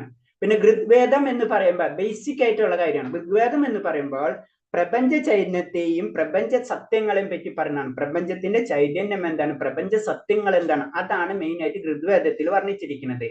അതേപോലെ തന്നെ യജുർവേദത്തിൽ പറഞ്ഞത് എന്ന് വെച്ച് കഴിഞ്ഞാൽ യാഗകർമ്മങ്ങളുടെ ആചരണങ്ങളെ പറ്റിയാണ് ശരിക്കും യജുർവേദത്തിൽ. പിന്നെയും പല കാര്യങ്ങളുണ്ട്. ജനറൽ ആയിട്ട് ജസ്റ്റ് ഒരു നെറ്റ്ഷെൽ പോലുള്ള കാര്യങ്ങളാണ് പറയുന്നത്. സാമവേദം പറയുമ്പോൾ നമുക്കറിയാം, സാമവേദം എന്ന് പറയുമ്പോൾ എന്താണ്, ഗാനങ്ങളാണ് അല്ലെ. ഈ യാഗയജ്ഞ കർമ്മ അതിമധുരമായി വേദമന്ത്രങ്ങൾ ആലപിക്കുന്ന ഗാനങ്ങളാണ് സാമഗാനം. സാമഗാനം എന്ന് പറഞ്ഞാൽ കൂടുതല് മന്ത്രം വളരെ മധുരമായിട്ട് ആക്കാനും അങ്ങനത്തെ അതിനോട് ബന്ധപ്പെട്ടുള്ള കാര്യങ്ങളൊക്കെ ആയിരിക്കും കൂടുതൽ അതിൽ വേറെ കാര്യങ്ങളുണ്ടാവും. ജനറൽ ആയിട്ട് പറയുമ്പോൾ അഥർവേദം എന്ന് പറയുമ്പോൾ എന്താണ്, അതിൽ ആത്മീയത ഇതൊക്കെ അതിലുണ്ടാവും. പിന്നെ എന്താണ്, ഔഷധ വിവരണം, രോഗനിവാരണം, പാപനാശനം, അന്നവർദ്ധന, രാജവിജയം, ഇതൊക്കെ എന്താണ് അഥർവേദത്തിനോട് ബന്ധപ്പെട്ട് വരുന്നതാണ്. അപ്പൊ എല്ലാത്തിലും കാണും. ചിലതിൽ ഒരു സബ്ജക്റ്റ് അതിൽ കൂടുതലായിരിക്കും, അത്രേ ഉള്ളൂ. ഇപ്പൊ സാമവേദത്തിലാണെന്ന് പറഞ്ഞാൽ ഈ ഗാനങ്ങളെ പറ്റി, മധുര ഗാനങ്ങളെ പറ്റി ശരിക്കും പറഞ്ഞ സാമവേദത്തിന്റെ തന്നെ ഉപവേദമാണ് ഗാന്ധർവവേദം എന്ന് പറയുന്നത്. അപ്പൊ അതിനോട് ബന്ധപ്പെട്ടിട്ടായിരിക്കും ഒരു ഉപവേദങ്ങൾ വരുന്നത്. പിന്നെ അടുത്തത് ഓക്കെ, ഹരേഷ്ണ ഇത്തരം ജസ്റ്റ് ഒന്ന് പറഞ്ഞാണ്. ഇതിന് കുറെ ഡീറ്റെയിൽ ആയിട്ട് കുറച്ചും കൂടി ഉണ്ട്. ഓക്കെ, നമുക്ക് അതിലേക്ക് പോണില്ല. അപ്പൊ ജസ്റ്റ് എന്താണെന്നൊന്ന് മനസ്സിലായില്ലേ നിങ്ങൾക്ക്? എന്താണ് നമ്മളെ വൈദിക അല്ലെങ്കിൽ ഭാരതീയ വിജ്ഞാനം എന്ന് പറയുമ്പോൾ ഇത്രയും ഗ്രന്ഥങ്ങളായിട്ട്. അതിലെ അടുത്തൊരു പോയിന്റ് നമുക്കറിയാം, വേദങ്ങൾ കഴിഞ്ഞിട്ട് പിന്നെ വരുന്നതാണ് പുരാണങ്ങൾ. പുരാണം കഴിഞ്ഞിട്ട് വേറൊരു സെക്ഷനും കൊണ്ട് ഇതിഹാസം അല്ലെ. ഇതിഹാസങ്ങൾ അറിയാം, രാമായണ മഹാഭാരതമൊക്കെ ഇതിഹാസങ്ങളാണ്. ആ ഇതിഹാസത്തിലെ മഹാഭാരതത്തിന്റെ ഒരു പാർട്ട് മാത്രമാണ് എന്താണ് നമ്മുടെ ഭഗവത്ഗീത അല്ലെ. അപ്പൊ ഇതിഹാസം എന്താ പറയണത്, അതായത് ശരിക്കും ഈശ്വരിച്ച് നമുക്ക് ഇതിഹാസം എന്ന് പറഞ്ഞ മഹാഭാരതം, ആ മഹാഭാരതത്തിൽ മെയിൻ ആയിട്ടാണ് ഭഗവാൻ ശ്രീകൃഷ്ണനാണ് അല്ലെ, രാമായണത്തിലെ ഭഗവാൻ ശ്രീരാമനാണ് അല്ലെ. അവരെന്താ ചെയ്തത്? അവര് ഈ ജീവിതം നമുക്ക് കാണിച്ചു തരാണ് ചെയ്തത് അല്ലെ. മനുഷ്യ ബന്ധങ്ങളെ അനുഭവിച്ച് കാണിച്ചു കൊടുത്ത് അതിലെ സുഖദുഃഖങ്ങൾ അനുഭവിച്ചുകൊണ്ട് തന്നെ ജീവിതത്തിൽ നിർവഹിക്കേണ്ടത് എങ്ങനെയെന്ന് ജീവിച്ച് കാണിച്ചു കൊടുക്കുകയാണ് ചെയ്തത്. ഇതാണ് ഇതിഹാസം എന്ന് പറയുന്നത്. അതുപോലെ തന്നെ പുരാണങ്ങൾ എന്താണ് പറയുന്നത്? പുരാണങ്ങൾ എന്താണ്? നമ്മളെ തത്വശാസ്ത്രങ്ങൾ, അത് സാധാരണ ജനങ്ങൾക്ക്, നമ്മളെ പോലുള്ളവർക്ക് വളരെ സിമ്പിൾ ആയിട്ട് മനസ്സിലാക്കേണ്ട രീതിയിൽ നമുക്ക് പറഞ്ഞു തരാണ് പുരാണങ്ങൾ എന്ന് പറയുന്നത്. ഇതാണ് ജനറൽ ആയിട്ട് ഞാൻ ജസ്റ്റ് ഒന്ന് പറഞ്ഞാണ്, എന്താണ് നമുക്ക് അറിയണമല്ല. ഇതേപോലെ തന്നെ ഇതിൽ പറയുമ്പോൾ ഇതൊന്നുകൂടെ പറഞ്ഞുതരാം. ശിക്ഷ ഞാൻ പറഞ്ഞില്ല, വേദാംഗങ്ങൾ എന്ന് പറഞ്ഞില്ലേ, അതിൽ 6 സെക്ഷനായിട്ട് തിരിച്ചിട്ടുണ്ട്. ശിക്ഷ എന്ന് പറയുമ്പോൾ വേദശ്രുതികളുടെ നിയമങ്ങൾ വിവരിക്കുന്നതാണ് ശിക്ഷാ ഗ്രന്ഥങ്ങൾ. പിന്നെ അടുത്തത് അത് നിരുക്തം, വേദമന്ത്രങ്ങളുടെ പദങ്ങളുടെ ഉത്ഭവം വിവരിക്കുന്നതാണ് നിരുക്തം. പിന്നെ അടുത്തത് വ്യാകരണം, വേദമന്ത്രങ്ങളുടെ സംസ്കൃത വ്യാകരണ നിയമങ്ങൾ വിവരിക്കുന്നതാണ് വ്യാകരണ ഗ്രന്ഥങ്ങൾ. പിന്നെ അടുത്തത് വേദ ഛന്ദസ്സുകൾ, ഛന്ദസ് എന്ന് വെച്ച് കഴിഞ്ഞാൽ നമ്മളിങ്ങനെ പാരായണം ചെയ്യേണ്ട രീതിയൊക്കെ ഉണ്ട്, ഒരു ട്യൂണൊക്കെ ഉണ്ടല്ല. വേദങ്ങളുടെ ഛന്ദസ്സുകൾ വിവരിക്കുന്നതാണ് ഛന്ദശാസ്ത്രം. പിന്നെ അടുത്തത് ഭാരതീയ ആചാര്യങ്ങൾ വൈദിക അടിസ്ഥാനത്തിൽ വിവരിക്കുന്നതാണ് കൽപ്പശാസ്ത്രം. പിന്നെ വൈദ്യ ഗണിത ജ്യോതിശാസ്ത്രം അടങ്ങിയ ജ്യോതിഷം, ഇവയാണ് വേദം. ഇതൊക്കെയാണ് വേദാംഗങ്ങൾ എന്ന് പറഞ്ഞത്. ഈ ജ്യോതിഷത്തിൽ തന്നെയാണ് ഗണിതം, കാലക്രമ, ഗോളം, ജാതകം, മുഹൂർത്തം, പ്രശ്നം, നിമിഷം വീണ്ടും ഡിവൈഡ് ചെയ്യുന്നുണ്ട്.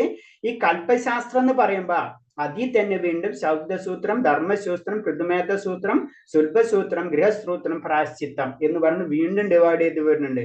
അതില് നമ്മൾ സാധാരണ ഇതിൽ നമുക്ക് കാണാൻ പറ്റുന്നത് എന്താണ്? നമ്മൾ മരണശേഷം കുറച്ച് ചടങ്ങുകളൊക്കെ ചെയ്യും അല്ലെ, അത് പൃഥുമേധ സൂത്രത്തിൽ വരുന്ന കാര്യങ്ങളാണ്. അതിൽ ചിലപ്പോൾ 1-2 കാര്യങ്ങളായിരിക്കും നമ്മൾ ചെയ്യുന്നത്. അതുപോലെ തന്നെ ഗൃഹസൂത്രം, അതിലാണ് നമ്മൾ ഒരേ പേരുടെ ചടങ്ങ് അല്ലെങ്കിൽ വിവാഹം, ഇതൊക്കെ അതിൽ വരുന്ന കാര്യങ്ങൾ, അതിൽ പറഞ്ഞിട്ടുള്ള കാര്യങ്ങളാണ് നമ്മൾ ചെയ്യുന്നത്. അത് പകുതി ചെയ്യാനുണ്ടാവില്ല, പകുതി ചെയ്യാനുണ്ടാവും. നമുക്കറിയില്ല എന്താ ചെയ്യേണ്ടത്, അവർക്കും അറിയില്ല എന്താ ചെയ്യേണ്ടത്. അതാണ് നമ്മളിപ്പോൾ ചെയ്തുകൊണ്ടിരിക്കുന്നത്. അതാണ് ഇങ്ങനത്തെ കാര്യങ്ങൾ. പക്ഷെ അത് പറയാനും പറഞ്ഞ് അത് നമുക്കറിയാം, അങ്ങനത്തെ കാര്യങ്ങളിലേക്ക് നമുക്ക് കിടക്കേണ്ട ആവശ്യമില്ല. ഒക്കെ പലരും നഷ്ടപ്പെട്ടു അല്ലെങ്കിൽ നഷ്ടപ്പെടുത്തിക്കൊണ്ടിരിക്കണം, അങ്ങനെ പല കാര്യങ്ങളും അതിനോട് ബന്ധപ്പെട്ടുണ്ട്. അപ്പൊ ഇതൊക്കെ ഒരു കാര്യം തന്നെ കലിയുഗത്തിന്റെ പ്രത്യേകതകളാണ്, അതും ഒരു സത്യമാണ്.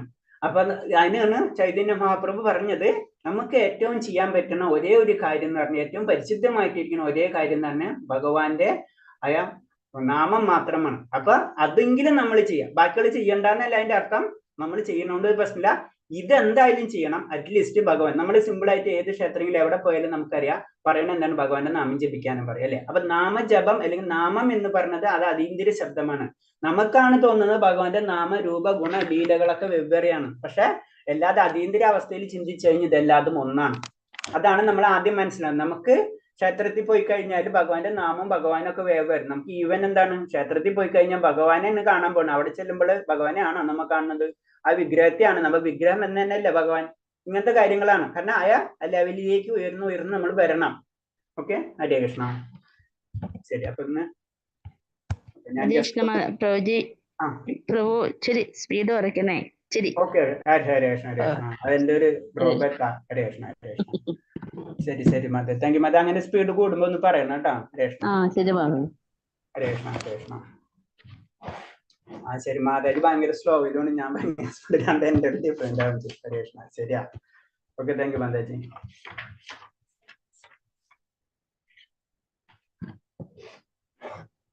ഓം നമോ ഭഗവതേ വാസുദേവായ, ഓം നമോ ഭഗവതേ വാസുദേവായ. ഹരേ കൃഷ്ണ. അപ്പൊ നമുക്ക് അധ്യായം 1 അതിൽ പറയുന്നത് അർജുന വിഷാദയോഗം അല്ലെങ്കിൽ കുരുക്ഷേത്ര യുദ്ധക്കളത്തിലെ സൈനിക നിരീക്ഷണം എന്നാ പറയണം. അപ്പൊ 2 രീതിയിലും പറയാം. അർജുന വിഷാദയോഗം, അർജുന ദുഃഖിച്ചിരിക്കുന്ന ഒരു അവസ്ഥയാണ് അല്ലെ ഫസ്റ്റില്. അതാണ് നമ്മള് അങ്ങനെ അത് പറഞ്ഞു വരുമ്പോഴാണ് പറഞ്ഞിട്ടുണ്ടെങ്കിൽ നമ്മള് 4 തരത്തിലാണ്. ഫസ്റ്റ് ഭഗവതിയിൽ പഠിച്ചു പോയിട്ടുണ്ടാവും. 4 തരത്തിൽ വരുമ്പോഴാണ് ചിലർക്ക് ദുഃഖം ഉണ്ടാവുമ്പോൾ അല്ലെ, ചിലർക്ക് ആഗ്രഹം ഉണ്ടാവുമ്പോൾ, ചിലർക്ക് ഇപ്പൊ പലരും നമ്മൾ ഭഗവാനെ പറ്റി അറിയാനുള്ള ആഗ്രഹം അല്ലെ, പിന്നെ ജ്ഞാനി, മനസ്സിലായി, അത് അടുത്ത ലെവല്. അപ്പൊ ഈ കാര്യങ്ങളാണ് ഫസ്റ്റ് ലെവലിൽ നമ്മൾ എത്തുക. അവരെ തന്നെ ഭഗവാൻ പറയുന്നത് സുഹൃത്തികളാണ്. അറ്റ്ലീസ്റ്റ് നമുക്ക് വിഷമം വരും ഭഗവാനെ വിളിക്കാനുള്ള ഒരു മനസ്സ് നമുക്ക് വരണ്ടേ. ഇതില്ലാത്തൊരു ആരെ വിളിക്കും? ഡിങ്കനെ വിളിക്കാൻ പറ്റൂല അല്ലെ. അപ്പൊ ആ അവസ്ഥയാണ് അത്. അപ്പൊ അറ്റ്ലീസ്റ്റ് അങ്ങനെയുള്ള ഒരു സുഹൃതി എന്ന ഗ്രൂപ്പിൽ തന്നെയാണ് ഭഗവാൻ പെടുത്തിട്ടുള്ളത്. അങ്ങനെയുള്ളവർക്ക് അടുത്ത സ്റ്റെപ്പിലേക്ക് കയറാനേ പറ്റുള്ളൂ. അങ്ങനെയുള്ളവർക്കോ ഭക്തി, നമുക്കറിയാം ധ്രുവ മഹാരാജാവിന്റെ കഥയും അത് പല കഥകളും നമുക്ക് അതിനെ പറ്റി അറിയാം. അവര് ശരിക്കും ധ്രുവ മഹാരാജാവിന്റെ കഥ എന്താണ്? സിമ്പിൾ ആയിട്ട് ഭഗവാൻ അറിയാൻ പോയി. എന്താണ് ആഗ്രഹം എന്തായിരുന്നു? രാജ്യമായിരുന്നു. കിട്ടിയതോ? ഭഗവാനെ കിട്ടിയപ്പോ എല്ലാവരും വിട്ടു. അപ്പൊ അത് ഫസ്റ്റ് സ്റ്റെപ്പാന്ന് പറയുന്നത്. അപ്പൊ എന്താണ്? വിഷാദ യോഗം. അർജുന ദുഃഖാണ്, ദുഃഖത്തിൽ നിന്നാണ് പിന്നെ ഭഗവാനെ അറിയുന്നത് ശരിക്കും അർജുനൻ. അതാണ് നമ്മൾ ഇതിലാണ് പറഞ്ഞത്. നമ്മൾ ഭക്തനെന്ന് ചിന്തിക്കുമ്പോൾ നമ്മളെ രീതിയിൽ എന്താണ് അത്രയും അങ്ങനെയല്ല. നമ്മൾ അർജുനനെയാണ് നമ്മൾ ഭക്തനായിട്ട് കാണുന്നത്. അർജുനൻ എന്താ ചെയ്ത്? യുദ്ധം ചെയ്യാണ് ചെയ്യുന്നത് അല്ലെ? തെറ്റ്, അധർമ്മം ഉണ്ടായിക്കഴിഞ്ഞാൽ അവന്റെ ഡ്യൂട്ടി അവൻ ചെയ്തിരിക്കണം. അതാണ് നമ്മൾ ഭഗവത്ഗീത കൂടെ പഠിക്കുന്നത് തന്നെ ബേസിക് കൺസെപ്റ്റ്. നമ്മൾ ഭൗതികമായിട്ട് ചിന്തിച്ചു കഴിഞ്ഞാലും നമ്മളൊരു ഭക്തനാകുമ്പോൾ അവനൊന്നും ചെയ്യാൻ പാടില്ല, അങ്ങനെ വെറുതെ ഇരിക്കാൻ പാടുള്ളൂ, അവൻ അല്ലാതെ അവൻ സഹിച്ചിരിക്കണം. അതല്ല, ഇതാണ് അർജുനനിൽ കൂടെ നമുക്ക് പറഞ്ഞു തരുന്ന ഭഗവാൻ. അതിൽ നമുക്ക് 3 സെക്ഷൻ ഉണ്ട് ശരിക്കും. അത് പറയാം, കർമ്മയോഗം ഉണ്ട്, ജ്ഞാനയോഗം ഉണ്ട്, ഭക്തിയോഗം ഉണ്ട്. അപ്പൊ ഫസ്റ്റ് നമ്മൾ കർമ്മയോഗമാണ് പഠിക്കുന്നത്. ഈ കർമ്മയോഗം പഠിച്ചു കഴിച്ച് ലാസ്റ്റ് നമ്മൾ എന്താണ് ജ്ഞാനയോഗവും അല്ലെങ്കിൽ ഭക്തിയോഗമൊക്കെ മനസ്സിലാക്കണം. ആ അവസ്ഥ ലാസ്റ്റ് ആണ് ഭഗവാൻ പറഞ്ഞത് സർവധർമ്മ പരിത്യേക മാമേക ശരണം. അതിനു മുന്നേ ഭഗവാൻ പറയണില്ല. അതിനു മുന്നേ സ്വല്പം അഭ്യസ്തരായതൊന്നും എന്തെങ്കിലുമൊക്കെ ചെയ്യാനാണ് പറഞ്ഞത്. പിന്നെയാണ് എല്ലാതും ധർമ്മത്തെ തന്നെ വിടാനാണ് പറഞ്ഞത്. അധർമ്മത്തെ വിടാനല്ല ഭഗവാൻ പറയുന്നത്. നമ്മളെ വീടുകളൊക്കെ വളരെ ശ്രദ്ധിക്കണം. അപ്പൊ പറഞ്ഞു വരുന്നത് ഇത്രേ ഉള്ളൂ. അപ്പൊ അർജുനൻ എന്ന് പറഞ്ഞ ഒരു വീരാളിയാണ്. അപ്പൊ അർജുനന് ദുഃഖം ഉണ്ടാവുമ്പോൾ ആ ദുഃഖം എങ്ങനെ മാറ്റി കൊടുക്കണം? യുദ്ധം കൊണ്ട് തന്നെയാണ് അർജുനൻ മാറ്റി കൊടുക്കുന്നത് അല്ലെ? അതാണ് അതിന്റെ പ്രത്യേകത. അപ്പൊ ദുഃഖം ഏതൊരു വ്യക്തിക്ക് ഉണ്ടാവും, അവന്റെ കർമ്മം അവൻ നിർവഹിക്കണം എന്നാണ് ഇൻഡയറക്റ്റ് ആയിട്ട് അർജുന വിഷാദ യോഗത്തിൽ നമുക്ക് മനസ്സിലാക്കേണ്ടത്. അപ്പൊ അതിനു വേണ്ടി എന്താണ് ശരണാഗതി ആയതാണ് ഭഗവാനെ തന്നെയാണ്. ഓക്കെ, അപ്പൊ അതിന് ഫസ്റ്റ് അർജുന വിഷാദ യോഗം അല്ലെങ്കിൽ കുരുക്ഷേത്ര യുദ്ധക്കളത്തിലെ സൈനിക നിരീക്ഷണം. അതിൽ ഫസ്റ്റ് ധൃതരാഷ്ട്ര ഉവാച. ഇതും ഒരു രസമാണ്. ധൃതരാഷ്ട്ര ഉവാച. ധൃതരാഷ്ട്രൻ ഒരേ ഒരു ശ്ലോകം മാത്രം ഭഗവതിയിൽ പറഞ്ഞിട്ടുള്ളൂ. അതെന്താ കാരണം? ധൃതരാഷ്ട്രർ എന്ന് പറയുമ്പോ സ്വാർത്ഥത മാത്രമുള്ള ധൃതരാഷ്ട്രർക്ക്, അതിന്റെ അപ്പുറത്തേക്ക് വേറെ ഒന്നുമില്ല. അപ്പൊ എന്താണ് അവിടെ സംഭവിക്കുന്നത് എന്ന് വെച്ചാൽ ധൃതരാഷ്ട്രർക്ക് ഒരേ ഒരു കാര്യമുള്ളൂ. ഏതൊരു വ്യക്തി നമുക്കറിയാം, കൂടുതൽ സെൽഫിഷ് ഉള്ളവർക്ക് ഒരേ അവന്റെ കാര്യം, അവന് കൂടുതൽ ചോദ്യങ്ങളൊന്നും ഉണ്ടാവില്ല. ഇത് തന്നെയാണ് ഇതിൽ ഫസ്റ്റ് ശ്ലോകം പറയുന്നത്. ധൃതരാഷ്ട്ര ഉവാച ധർമ്മക്ഷേത്രേ കുരുക്ഷേത്രേ സമവേദ യുത്സവ മാമേവ പാണ്ഡവാചൈവ കിമ കൂർവത സഞ്ജയ.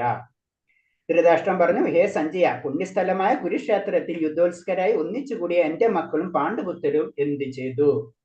ഹരേഷ്ണ. അതിനു മുന്നേ കുറച്ച് 2-3 വേറെ സ്ലൈഡുകളുണ്ട്, ഞാൻ മിസ്സായി പോയി. ഹരേഷ്ണ. ഓക്കെ, അർജുന വിഷാദ യോഗം. അതിൽ സ്ലൈഡ് പറയുന്നത് ഫസ്റ്റ് പ്രഭാസ്വാമിനെ നമുക്ക് അറിയാം, എന്നാലും ഞാൻ ഒന്നും കൂടെ പറയാണ്. അന്താരാഷ്ട്ര കൃഷ്ണാബോധ സമിതി സ്ഥാപകനാചാര്യനായ കൃഷ്ണ കൃപാമൂർത്തി ദിവ്യ പൂജ ശ്രീമദ് ദേശി ഭക്തി വേദാന്ത സ്വാമി പ്രഭുപാദയുടെ വ്യാഖ്യാനത്തിലാണ് നമ്മളിത് ക്ലാസ്സസ് പോണത്. അതായത് ഭഗവത യഥാരൂപം വ്യാഖ്യാനം എഴുതിയത് ആരാണ്? പ്രഭുപാദ സ്വാമിയാണ്. അപ്പൊ അതിന്റെ അർത്ഥം എന്ന് വെച്ച് കഴിഞ്ഞാൽ പ്രഭുപാദ സ്വാമി നേരിട്ടാണ്ട് എഴുതല്ല. നമുക്ക് പല ആചാര്യന്മാര് ആദ്യം എഴുതിയിട്ടുണ്ടാവും അവരെ. പക്ഷെ ഇത് യഥാരൂപമാണ്. നമുക്കറിയാം ഭഗവത്ഗീതയിൽ പല സാധനങ്ങളും കാണാൻ പറ്റും. ഇതിൽ നമ്മൾ 18 ക്ലാസ് നമ്മൾ പഠിച്ചപ്പോൾ ശ്രദ്ധിച്ചിട്ടുണ്ടാവും. എങ്ങനെയാണ് ഭക്ഷണം കഴിക്കേണ്ടത്, എങ്ങനെ സൈക്കോളജി ഉണ്ടാവും, അതുപോലെ തന്നെ പല കാര്യങ്ങളും ഇതിൽ കാണാം. പക്ഷെ അതിന് വേണ്ടിയിട്ടല്ല ഭഗവത്ഗീത. ഭഗവത്ഗീത എന്ന് പറഞ്ഞാൽ ഭഗവാന്റെ ഭഗവാൻ പറഞ്ഞ ഭക്തിയാണ്, ഭക്തിയുടെ കാര്യമാണ് ഇതിൽ പറയേണ്ടത്. അതാണ് ഇതിലെ ഏറ്റവും കൂടുതൽ വ്യാഖ്യാനങ്ങൾ പല രീതിയിൽ പല വ്യക്തികളും പല രീതിയിൽ ഭഗവത്ഗീതനെ എടുത്തിട്ട് അങ്ങോട്ടും ഇങ്ങോട്ടും മറിച്ച് നമുക്ക് തന്നെ മനസ്സിലാവില്ല ഏതാണ് ശരി ഏതാണ്. അവരെ വ്യാഖ്യാനങ്ങളാണ് എഴുതി നടക്കുന്നത്. അപ്പൊ ആദ്യം തന്നെ അതാ പറയുന്നത്, നമ്മൾ അങ്ങനെ വ്യാഖ്യാനങ്ങൾ വായിക്കരുത്. നമ്മൾ ഭക്തിയാണ് വേണ്ടതെന്ന് കഴിഞ്ഞ് കഴിഞ്ഞാല് ഭക്തർ വ്യാഖ്യാനിച്ച അവരുണ്ട്. നമ്മൾ അതിന് ഗുരു ശിഷ്യ പരമ്പരയ്ക്കൊക്കെ അത്ര ഇമ്പോർട്ടൻസ് കൊടുക്കണം എന്ന് പറയുന്നത്. അപ്പൊ ഗുരുവിൽ കൂടി മാത്രം അല്ലെങ്കിൽ ഒരു ആചാര്യ പരമ്പര, അവരുടെ ലക്ഷ്യം എന്താണ്? നമുക്കൊരു ആചാര്യന്മാര് അവർക്ക് എന്താണ്? അവരൊരു കാവ്യവസ്ത്രം ഉണ്ടാവും, എവിടെയെങ്കിലും ഭക്ഷണം കഴിക്കുക, അത്ര ഉള്ളവരല്ലേ, ആ പ്രസാദം കഴിക്കുക. അത് എല്ലാതും ജീവിതം മുഴുവനും ഭഗവാന് സമർപ്പിച്ചിരിക്കുന്ന വ്യക്തികൾ, അതാണ് ഭക്തര്. നമ്മളൊന്നും ഭക്തരല്ല. നമ്മളെല്ലാ സൗകര്യം കഴിഞ്ഞ് നമ്മളെ സമയം ഏറ്റവും ഇപ്പത്തെ നമുക്ക് 3 മണിയാ, കുഴപ്പമില്ല, ഫ്രീ ടൈമാണ്, അന്ന് കുറച്ചു നേരം ക്ലാസ് കേൾക്കാം അല്ലെ. ഇപ്പൊ ജനറൽ ആയിട്ട് ഒരു അവസ്ഥയാണ്, നമ്മളെല്ലാവരും ഇങ്ങനെ തന്നെയാണ്. ഭഗവാനൊക്കെ ഇല്ല, ഭഗവാൻ നമുക്ക് ലാസ്റ്റ് പ്രയോറിറ്റിയാണ്. നമ്മുടെ കാര്യം കഴിഞ്ഞിട്ടോ ഭഗവാന്റെ സ്ഥിതിക്ക് നമ്മൾ ചിന്തിക്കുള്ളൂ അല്ലെ. അതിന് നമ്മൾ ഏജ്ഡ് ആകുമ്പോൾ നമ്മൾ പറഞ്ഞ ഏജ്ഡ് ആകുമ്പോൾ മതിയെന്ന്, കാരണം അങ്ങോട്ട് തിരിച്ചു വെച്ചിരിക്കണം, ലാസ്റ്റിലേക്ക് കൊണ്ടാണ്. അങ്ങനല്ല, ഫസ്റ്റ് പ്രയോറിറ്റിയാണ് ഭഗവാനെ കൊണ്ട്. അതാണ് ദ്രൗപതിയുടെ കഥ കൂടെ നമുക്ക് പറഞ്ഞു തരുന്നു. ദ്രൗപതി വസ്ത്രാവക്ഷേപ സമയത്ത് നമുക്കറിയാം അല്ലെ. കാരണം ലാസ്റ്റ് ഭഗവാനെ വിളിച്ചപ്പോ ഭഗവാൻ വന്നു, അതെ വരം ഭഗവാൻ അവിടെ നിന്നു. ഇത് തന്നെയാണ് നമ്മുടെ അവസ്ഥ. അപ്പൊ എന്താണ് നമ്മൾ മനസ്സിലാക്കേണ്ടത്? എവിടെ നിന്നാണ്? എപ്പോഴും ആചാര്യ പരമ്പരയിൽ നിന്നായിരിക്കണം. കാരണം അവര് ജീവിതം മുഴുവനും ആ പരമ്പരയെ അല്ലെങ്കിൽ ഭഗവാന് വേണ്ടി സമർപ്പിച്ചവരാണ്. അപ്പൊ അതുപോലെ തന്നെ പ്രഭാസ്വാമി ആ വ്യാഖ്യാനങ്ങൾ ഭഗവാൻ എന്താണ് ഉദ്ദേശിച്ചാണ്, ഭഗവാൻ എന്താ അതാണ് പറഞ്ഞത്. അതിൽ പല കാര്യങ്ങളും കാണണ്ട, അതൊക്കെ അതിനോട് ബന്ധപ്പെട്ടിട്ടുള്ളതല്ല. അത് വേണമെന്ന് വെച്ചാൽ വേറെ സൈക്കോളജിസ്റ്റ് പഠിക്കുന്ന സൈക്കോളജിസ്റ്റിന്റെ ബുക്കുകൾ ഇഷ്ടത്തിന് അവൈലബിൾ ആണ്. അല്ലെങ്കിൽ വേറെ ന്യൂട്രീഷന്റെ ബുക്ക് പഠിക്കണമെങ്കിൽ അതിരുന്ന് വായിക്കാം.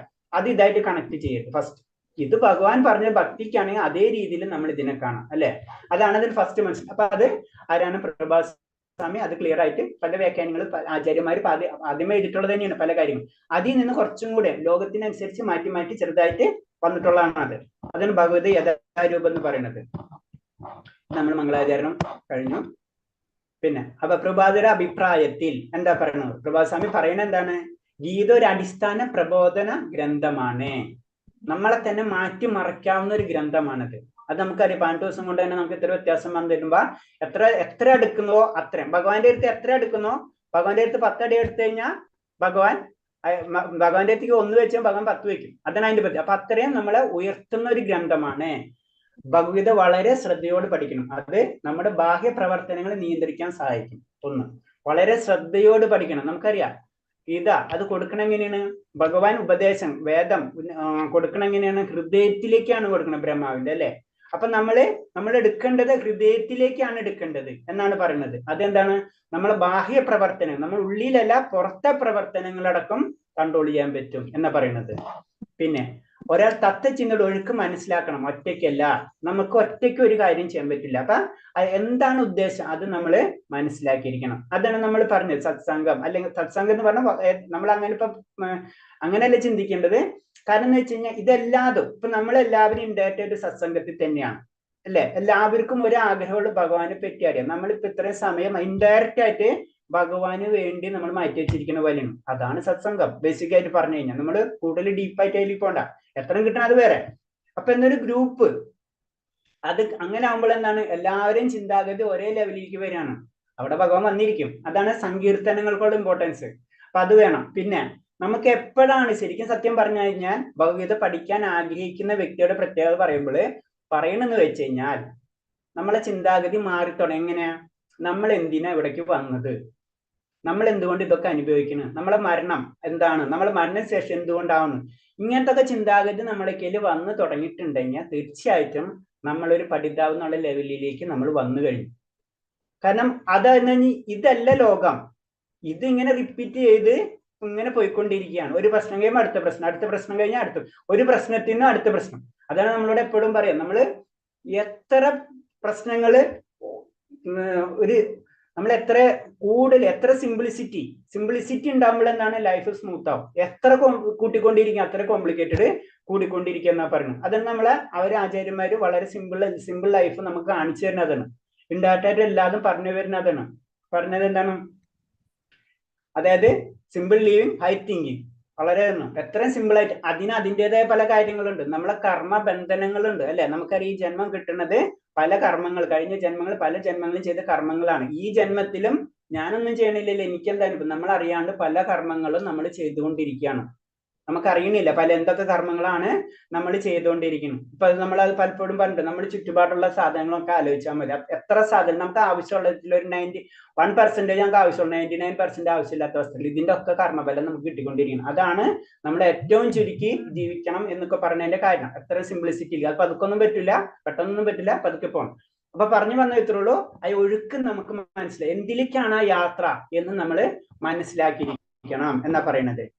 പിന്നെ ഭഗവാൻ കൃഷ്ണന്റെ കാരുണ്യം, ഭഗവാന്റെ കാരുണ്യമില്ലാതെ നമുക്കൊന്നും കിട്ടില്ല. അതായത് ചുരുക്കി പറഞ്ഞു കഴിഞ്ഞാൽ ഭഗവാനെ വിളിക്കാതെ ഭഗവാന്റെ കാരുണ്യം കിട്ടില്ല. അത് നമ്മൾ പറയുന്നുണ്ട്. ഇത് ഒരു നിയമമാണ്, ഒരു ശാസ്ത്രമാണ്. അപ്പൊ ശാസ്ത്രത്തിന്റെ സ്റ്റെപ്പുകൾ നമ്മൾ ഈ പതുക്കെ പഠിച്ചു വരാണ് ചെയ്യുന്നത്. അതിന് നമ്മൾ ഭഗവാന്റെ കാരുണ്യത്തിന് വേണ്ടി ചില നിയമങ്ങൾ, അതിന് സാധന എന്ന് പറഞ്ഞു നമുക്ക് കേട്ടിട്ടുണ്ടോ? സാധനകളൊക്കെ നമ്മൾ ചെയ്യണം എന്ന് പറഞ്ഞ അതൊരു നിയമമാണ്. നമ്മൾ സ്കൂളിൽ പോകുമ്പോൾ ടീച്ചർ ഹോംവർക്ക് തരുന്ന പോലെ നമ്മൾ പഠിക്കാണ്ട് നമ്മൾ പരീക്ഷ പാസ്സാവില്ല എന്ന് പോലെ ചില സാധനക്രമങ്ങൾ നമ്മൾ ചെയ്യണം. പിന്നെയാണ് ഭഗവാന് കാരുണ്യം കിട്ടുന്നത്. ശങ്കരാചാര്യൻ ഗീത അമൃതത്തിന്റെ നദിയായിട്ടാണ് വിശേഷിപ്പിച്ചിരിക്കുന്നത്. ശങ്കരാചാര്യൻ നമുക്കറിയാം അല്ലെ. ശങ്കരാചാര്യൻ തന്നെ ആരാണ് ശരിക്കും? കാരണം എന്ന് വെച്ച് കഴിഞ്ഞാൽ ആരാണ്? പരമശിവന്റെ തന്നെ അല്ലെ അവതാരാണ്. അപ്പൊ മഹാഭാരതം, പിന്നെ അടുത്ത സ്ലൈഡാണ്. അർജുനൻ യുദ്ധം ചെയ്യണം. ഫസ്റ്റ് എന്താണ്, അർജുനന് എന്താ വിഷമമാണ്, കാരണം യുദ്ധം ഇങ്ങനെ എല്ലാവരും സ്വന്തം ബന്ധുമിത്രാദികളാണ് ചുറ്റുള്ളത് അല്ലെ. അവരെ കാണുമ്പോൾ തന്നെ അർജുനന് വിഷമാവണം. എങ്ങനെയാ യുദ്ധം ചെയ്യണം? കാരണം യുദ്ധം ചെയ്യിച്ചിട്ട് നമ്മൾ എന്തെങ്കിലും ഒരു കാര്യം ചെയ്ത് കഴിഞ്ഞാൽ എന്താണ്, മറ്റുള്ളവരെ, നമ്മൾ ജനറൽ ആയിട്ടുള്ള ഭൗതിക രീതിയാണ്, ഞാനിപ്പോ നല്ല ഡ്രസ്സ് ഇടുന്ന എന്തിനാണ്, മറ്റുള്ളവർക്ക് കാണുമ്പോൾ എന്നെ അപ്രീഷിയേറ്റ് ചെയ്യണം. ഇത് അർജുനൻ ചിന്തിക്കണത് ഞാൻ ആരൊക്കെയാണ് യുദ്ധം ചെയ്യേണ്ടത്, അവർ മുഴുവൻ എന്റെ മുന്നിൽ മരണത്തിന് വേണ്ടി റെഡി ആയിട്ട് നിൽക്കാണ്. ആ അവസ്ഥയാണ്, അതിന് അർജുനൻ യുദ്ധം നിഷേധിക്കുന്നത്. ജീവാത്മാവിനോട് അനുകമ്പയാൽ ഭഗവാൻ ശ്രീകൃഷ്ണൻ ഗീത ഉപദേശിക്കുന്നു. അപ്പൊ ഒരു ജീവാത്മാവ് എന്താണെന്ന് ഭഗവാന് മനസ്സിലാണ്. അപ്പൊ അവരെ നന്മയ്ക്ക് വേണ്ടിയാണ് ശരിക്കും ഭഗവത്ഗീത ഭഗവാൻ ഉപദേശിച്ച് തരുന്നത് തന്നെ. പിന്നെ ജസ്റ്റ് ഇതുപോലെ തന്നെ ജനറൽ ഇൻട്രൊഡക്ഷൻ ആണ്. കുരുവംശം നമുക്കറിയാം. കുരുവംശം എന്ന് പറയുമ്പോൾ കുരു എന്ന് പറഞ്ഞ ഒരു രാജാവ് ഉണ്ടായിരുന്നു, അതിന്റെ പരമ്പരയിൽ വരുന്നതാണ്. അതിന്റെ പരമ്പരയിൽ പല പല കഴിഞ്ഞു വന്നിട്ട് ശാന്തനു മഹാരാജ്, അവിടെ നോട്ടാണ് നമ്മൾ ശരിക്കും മഹാഭാരതത്തിന്റെ ആ കഥ സ്റ്റാർട്ട് ആവുന്നത്. പിന്നെ അതിന്റെ മുന്നിൽ കുറെ ഇതുണ്ട്, ജനറേഷൻസ് ഉണ്ട്, എന്നാലും ശാന്തനു മഹാരാജാവ് തൊട്ടാണ് നമ്മളെ മഹാഭാരതം എന്ന് പറഞ്ഞ ടോപ്പിക് സ്റ്റാർട്ട് ആവുന്നത് തന്നെ. അപ്പൊ അതിൽ നമുക്കറിയാം ശാന്തനു മഹാരാജാവിന് ഗംഗയിലുണ്ടായ പുത്രനാണ് ഭീഷ്മര്. ശാന്തനുവിന് സത്യവതിയിലുണ്ടായ പുത്രന്മാരാണ് വിചിത്രവീരനും ചിത്രാംഗതനും. രണ്ട് പുത്രന്മാരാണ് ശാന്തനുവിന്. സത്യവതിയിലും വിചിത്രവീരനും ചിത്രാംഗതനും പറഞ്ഞ രണ്ട് പുത്രന്മാരുണ്ടായിരുന്നു. സത്യവതിയിൽ പരാശരി മുനിക്കുണ്ടായ പുത്രനാണ് വ്യാസദേവൻ. സത്യവതി അറിയാം, മുക്കുവ സ്ത്രീയാണ് അല്ലെ.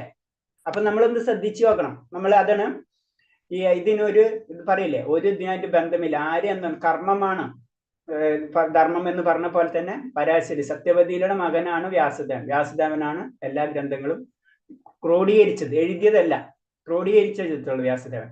ഓക്കെ. അപ്പൊ ചിത്രാംഗതൻ വിചിത്രവീര്യൻ. അപ്പൊ ആരാ പറഞ്ഞത്?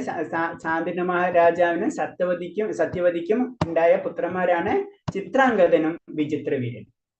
അടുത്തത് വ്യാസദേവൻ. അങ്ങനെ എന്താ സംഭവിക്കുന്നത്?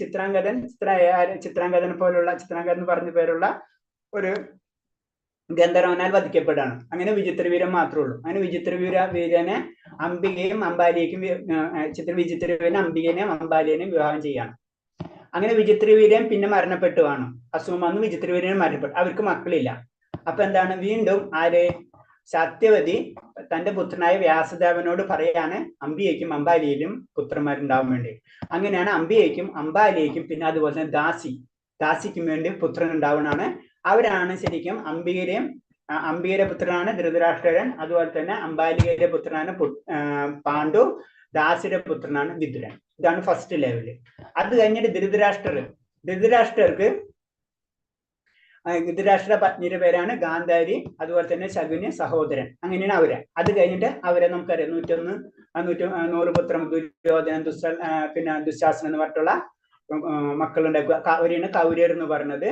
പിന്നെ അടുത്തത് പറഞ്ഞിട്ടുള്ള ധൃതരാഷ്ട്രർ പറഞ്ഞു. പിന്നെ പാണ്ഡുവില് കുന്തിക്കുണ്ടായ പുത്രന്മാരാണ് യുധിഷ്ഠിരൻ, ഭീമൻ, അർജുനൻ, നകുലൻ, സഹദേവൻ, പഞ്ചപാണ്ഡവർ എന്ന് പറഞ്ഞത്. കർണൻ എന്ന് പറഞ്ഞത് നമുക്കറിയാം സൂര്യന്റെ പുത്രനായിരുന്നു.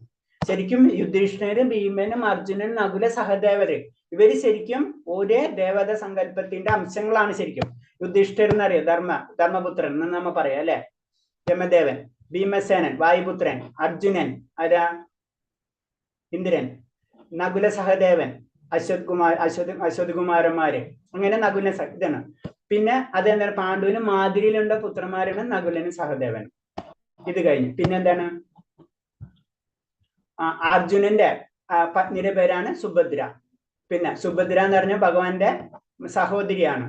പിന്നെ സുഭദ്രയ്ക്കും അർജുനനിലും ഉണ്ടായ പുത്രനാണ് അഭിമന്യു. നമുക്കറിയാം 16-ാം വയസ്സില് മഹാഭാരത യുദ്ധത്തില് വധിക്കപ്പെടുന്നു. അഭിമന്യുനും ഉത്തരയ്ക്കും ഉണ്ടായ പുത്രനാണ് പരീക്ഷിത്ത് മഹാരാജ്. പരീക്ഷിത്ത് മഹാരാജാവിന്റെ കഥയാണ് ശരിക്കും ഭാഗവതം സ്റ്റാർട്ടാണ്. അതായത് പരീക്ഷിത്ത് മഹാരാജാവിനെ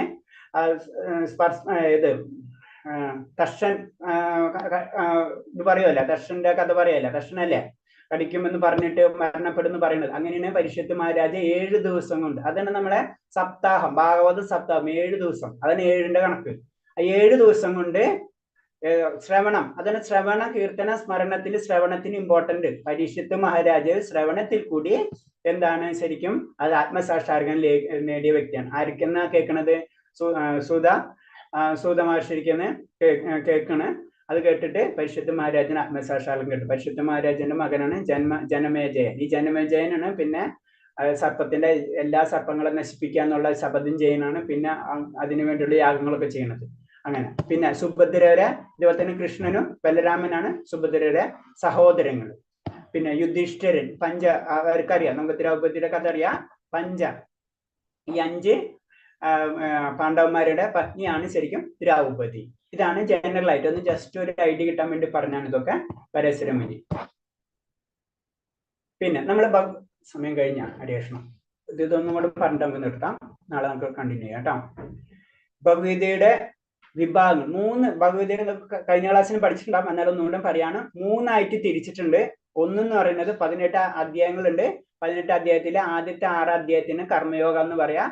പിന്നെ 7 തൊട്ട് 12 യോഗത്തിനാണ് ഭക്തിയോഗ. പിന്നെ ജ്ഞാനയോഗം എന്നുള്ള 13 തൊട്ട് 18 വരെയുള്ള സെക്ഷനാണ് ജ്ഞാനയോഗം എന്ന് പറയുന്നത്. അങ്ങനെ അത് കഴിഞ്ഞിട്ട് എന്തുകൊണ്ടാണ് ഭക്തിയോഗം അത് സെൻട്രലിൽ കൊണ്ടുവച്ചിട്ടുള്ളതിന്റെ കഥ എന്താ പറയുന്നത്? ഭക്തി രഹസ്യമാണ്. ഭക്തിയാണ് എല്ലാ ഗ്രന്ഥങ്ങളുടെയും സാരാംശം. അപ്പൊ ഭക്തി എന്ന് പറഞ്ഞത് അതാണ് ഏറ്റവും ഇമ്പോർട്ടന്റ് ആയിട്ടുള്ള കാര്യം. അത് പെട്ടെന്ന് കിട്ടില്ല എന്ന് പറഞ്ഞു. നമുക്ക് തോന്നലാണ് നമുക്ക് ഭക്തി ഉണ്ട്, ഭക്തി എല്ലാവർക്കും ഉണ്ട്. അത് ജനറൽ ആയിട്ട് പറയാണ്. ഭക്തിയുടെ ലെവല് എല്ലാവർക്കും പലതായിരിക്കും. ഇപ്പൊ എനിക്കുള്ള എല്ലാവർക്കും അങ്ങോട്ടും ഇങ്ങോട്ടും വേരിയേഷൻസ് ഉണ്ടാവും. കാരണം നമ്മളെ പല ജന്മങ്ങൾ ഈ ജന്മത്തിലെ കർമ്മങ്ങളൊക്കെ ആയിട്ട് അതിന് ബന്ധപ്പെട്ടുണ്ടാവും. പക്ഷെ എന്നാലും ഭക്തി എത്ര മൈന്യൂട്ടാണ്, അതുപോലെ അത്ര കോൺഫിഡൻഷ്യൽ ആണ് ഭക്തി. അതാണ് അത് സെന്ററിൽ കൊണ്ടുവച്ചിരിക്കുന്നത്.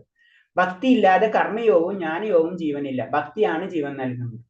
അതായത് ആത്മാവാണ് ശരിക്കും ഭക്തി. അതില്ലാതെ വേറൊന്നും നിലനിൽക്കുന്നില്ല. പൊതുവെ മനുഷ്യൻ അടുപ്പത്തിലാകാതെ രഹസ്യ കാര്യങ്ങൾ വെളിപ്പെടുത്തില്ല. അതുകൊണ്ട് ബഹുമാനാർത്ഥം ഭക്തി മധ്യത്തിൽ കൊടുത്തിരിക്കും. നമ്മൾ അതിലെന്താണ്, നമുക്ക് അത്രയും അടുപ്പായിട്ടുള്ള വ്യക്തിക്ക് നമ്മുടെ രഹസ്യങ്ങൾ പറഞ്ഞു കൊടുക്കുള്ളൂ. അതേപോലെ തന്നെ ഭക്തി, അതേപോലെ തന്നെ ഭഗവാനും അത്ര ആയിക്കഴിഞ്ഞാൽ എന്താ, പിന്നെ ഭഗവാൻ നമ്മളെ അടുത്ത് തന്നെയാണ്, നമ്മളെ കൂടെ തന്നെയാണ് ഭഗവാൻ. പിന്നെ ഭഗവാൻ പോവില്ല. ഭഗവാൻ അത് മനസ്സിലാവണം ശരിക്കും അവൻ ആ വ്യക്തിയെ ഭക്തനാണെന്ന്. ഏറ്റവും പ്രധാനമുള്ളതാണ് ഭക്തി മധ്യത്തിൽ കൊടുത്തിരിക്കും. ഉദാഹരണം, തന്റെ സൈന്യത്തോടൊപ്പം യാത്ര ചെയ്യുന്ന രാജാവ് മധ്യത്തിലാണ്. അങ്ങനെ അദ്ദേഹം സുരക്ഷിതനാണ്. അപ്പൊ അതിനൊരു രാജാവിന്റെ പറയുന്നു, രാജാവ് ഇപ്പൊ നടക്കില്ല നിൽക്കുള്ള ചുറ്റും സൈന്യം എന്നത് പറഞ്ഞാൽ ഭക്തി എപ്പോഴും സെൻട്രലായിരിക്കും. ഭക്തി ഇല്ലാതെ അതിന് നിലനിൽപ്പില്ല എന്നാണ് ഉദ്ദേശിക്കുന്നത്. അതാണ് സെൻട്രലിൽ കൊടുത്തിരിക്കുന്നതിന്റെ കാര്യത്തിന് ഡീറ്റെയിൽ ആയിട്ട് പറഞ്ഞു തരാണ്. പിന്നെ പറഞ്ഞില്ലേ, ശ്രീ പ്രഭുപാദർ ഈ വ്യാഖ്യാനം ചെയ്ത് ഭഗവത് വ്യാഖ്യാനം ചെയ്തത് അത് പറഞ്ഞല്ലോ, ഒറ്റയടിക്ക് എഴുതല്ല. എന്താണ്, പല ആചാര്യന്മാരും എഴുതിയിട്ടുള്ള വ്യാഖ്യാനങ്ങളിൽ നിന്ന് പല കാര്യങ്ങൾ എടുത്ത് അത് സംയോജിച്ചിട്ടാണ് എഴുതിയിട്ടുള്ളത്. അപ്പൊ അവരാരൊക്കെയാണ്? വൈഷ്ണവ ഭക്തന്മാർ അല്ലെങ്കിൽ വൈഷ്ണവ ആചാര്യന്മാർ തന്നെയാണ്. ആചാര്യ പരമ്പരയിലുള്ളതാണ് അല്ലെ. അപ്പൊ ആചാര്യം, മെയിൻ ആയിട്ടുള്ള ആചാര്യനെ പറ്റി പറയുന്നതാണ് ശ്രീല ബലദേവ് വിദ്യാഭൂഷൺ, ശ്രീ വിശ്വനാഥ് ചക്രവർത്തി ഠാക്കൂർ, അതുപോലെ തന്നെ ശ്രീധര സ്വാമി, ശ്രീപാദ് രാമാനുജാര്യർ. ഇങ്ങനെ നാല് അനേകം വ്യക്തികളെ പറ്റുന്നുണ്ട്. മെയിനായിട്ട് 4 വ്യക്തികൾ ഭഗവത്ഗീതയ്ക്ക് വ്യാഖ്യാനം രചിച്ചിട്ടുണ്ട്. അവരും രചിച്ചിട്ടുണ്ട് പല രീതിയിൽ. അതിൽ നിന്ന് കുറച്ചും കൂടെ എടുത്ത് ചെയ്തിട്ടുള്ളതാണ്. അതാണ് അവർക്ക് 3 റെഫറൻസ് പറയുമല്ലോ. നമ്മൾ എന്തൊരു ഗ്രന്ഥം രചിക്കുമ്പോൾ ഇന്ന റെഫറൻസ് കൊടുക്കുന്ന പോലെ തന്നെയാണ് അത് പറയുന്നത്. 4 ആചാര്യന്മാര് മെയിൻ ആയിട്ടുള്ള ആ വ്യാഖ്യാനങ്ങളിൽ നിന്നാണ് എഴുതിയിട്ടുള്ളത്. അത് നമ്മളെ ഇഷ്ടത്തിനല്ല ചെയ്തിട്ടുള്ളതെന്ന്. എനിക്ക് ഇഷ്ടത്തിനനുസരിച്ച് എന്റെ ഐഡിയ അനുസരിച്ച് എഴുതല്ല. ഇപ്പോഴത്തെ വ്യക്തികൾ നമുക്കറിയാലോ, അങ്ങനത്തെ വ്യക്തികൾ അതല്ല ശരി. ആചാര്യന്മാരെ എടുക്കുന്ന അങ്ങനെ ചെയ്യില്ല. ഇതിൽ ഞാൻ പറഞ്ഞു വന്നപ്പോൾ ശ്രീമദ് രാമാനുജാര്യ നമുക്കറിയാം. ഇവിടെ തിരുച്ചിറപ്പള്ളിയിലുള്ള ക്ഷേത്രത്തിന്റെ രംഗനാഥ സ്വാമി ക്ഷേത്രം ഇല്ലേ, രംഗനാഥ സ്വാമി ക്ഷേത്രം ലോകത്തിലെ തന്നെ ഏറ്റവും വലിയ വർക്കിംഗ് ഉള്ളത്. ആരെങ്കിലും പോയിട്ടുണ്ട് അവിടെ? പോയിട്ടുണ്ട് രംഗനാഥ സ്വാമി ക്ഷേത്രത്തില്? വലിയ ക്ഷേത്രമാണ്. വല്ലപ്പോഴും പെട്ടെന്ന് വെച്ച് പോണം അവിടെ. അപ്പൊ അവിടെ ശരിക്കും എന്താണ്, രാമാനുജാര്യന്റെ ഇപ്പോഴും അവിടെ ഉണ്ട്. അതായത് എന്താ പറയാ, സമാധി സ്ഥലമുണ്ട്. ആ സമാധി സ്ഥലത്ത് ഇപ്പൊ നമുക്ക് പോയി കഴിഞ്ഞാൽ കാണാം. സമാധി ചെയ്തിട്ടുള്ള ക്ഷേത്രത്തിന്റെ പുറത്തായിട്ട് വെച്ചിട്ട് കാണാം. അതാണ് ശ്രീമദ് രാമാനുജാര്യന്റെ വലിയൊരു ക്ഷേത്രമാണ്. അപ്പൊ അത് പിന്നെ ഭഗവതിയിലെ 700 ശ്ലോകങ്ങളാണ് ഉണ്ടെന്ന് പറഞ്ഞു. ഇവിടെ നമുക്ക് നിർത്താം, സമയം ലേറ്റ്. ഓക്കെ, അപ്പൊ ഇത്ര വെച്ച് നിർത്താം. നമുക്ക് എത്രാമത്തെ സ്ലൈഡ്? 8 സ്ലൈഡ്, 9ാം സ്ലൈഡ് നോക്കാം നാളെ. ഓക്കെ, ഇത്തരം പറഞ്ഞതിൽ എന്തെങ്കിലും സംശയം ഉണ്ടെങ്കിൽ ചോദിക്കാം. ഇത്തിരി കൂടി പോയല്ലേ? അത് മാതാജി പറഞ്ഞു. എന്താ മാതാജി? ഭഗവത്ഗീതയിലെ 700 ശ്ലോകങ്ങളിൽ ഭഗവാൻ എത്ര ശ്ലോകങ്ങൾ പറഞ്ഞിരിക്കുന്നു? അത് ഞാൻ പറഞ്ഞില്ല, അത് ഞാൻ പറയാം, നാളെ തൊട്ട് പറയും. കുറെ അങ്ങനെ സ്ലൈഡുകൾ വീണ്ടും വരുമല്ല. ഇവിടെ വെച്ച് നിർത്തണം. ശരി ശരി. ഹരേ കൃഷ്ണ. ഇത്രയും പറഞ്ഞാൽ എന്തെങ്കിലും സംശയം ഉണ്ടോ? ക്ലിയർ ആണ് അല്ലേ? അപ്പൊ ഇത് ഞാൻ അങ്ങോട്ട് ചോദിക്കണേ എന്താണ്? ഞാൻ അങ്ങോട്ട്, നിങ്ങൾക്ക് സംശയം ഇല്ലെങ്കിൽ എനിക്ക് സംശയമുണ്ട്, ഞാൻ അങ്ങോട്ട് ചോദിക്കാം. ഓക്കെ, ഞാൻ നമ്മ പറഞ്ഞ കാര്യം തന്നെയാണ്. നമ്മ ഭഗവാനെ ആരാധിക്കുന്നത് എന്തിനു വേണ്ടിയാണ്? ഭഗവാനോട് ഇഷ്ടം വന്നത് എന്തുകൊണ്ടാണ്? കുറെ ക്വസ്റ്റ്യൻ അങ്ങോട്ട്. അസത്യമായ ആനന്ദം. അപ്പൊ ഈ ലോകത്ത് ആനന്ദം കിട്ടുന്നുണ്ടോ? ഈ ലോകത്ത് സുഖം കിട്ടുന്നുണ്ടോ? ഇല്ല. ഉണ്ട് പ്രഭു, കിട്ടുന്നുണ്ട്. കിട്ടുന്നുണ്ട്.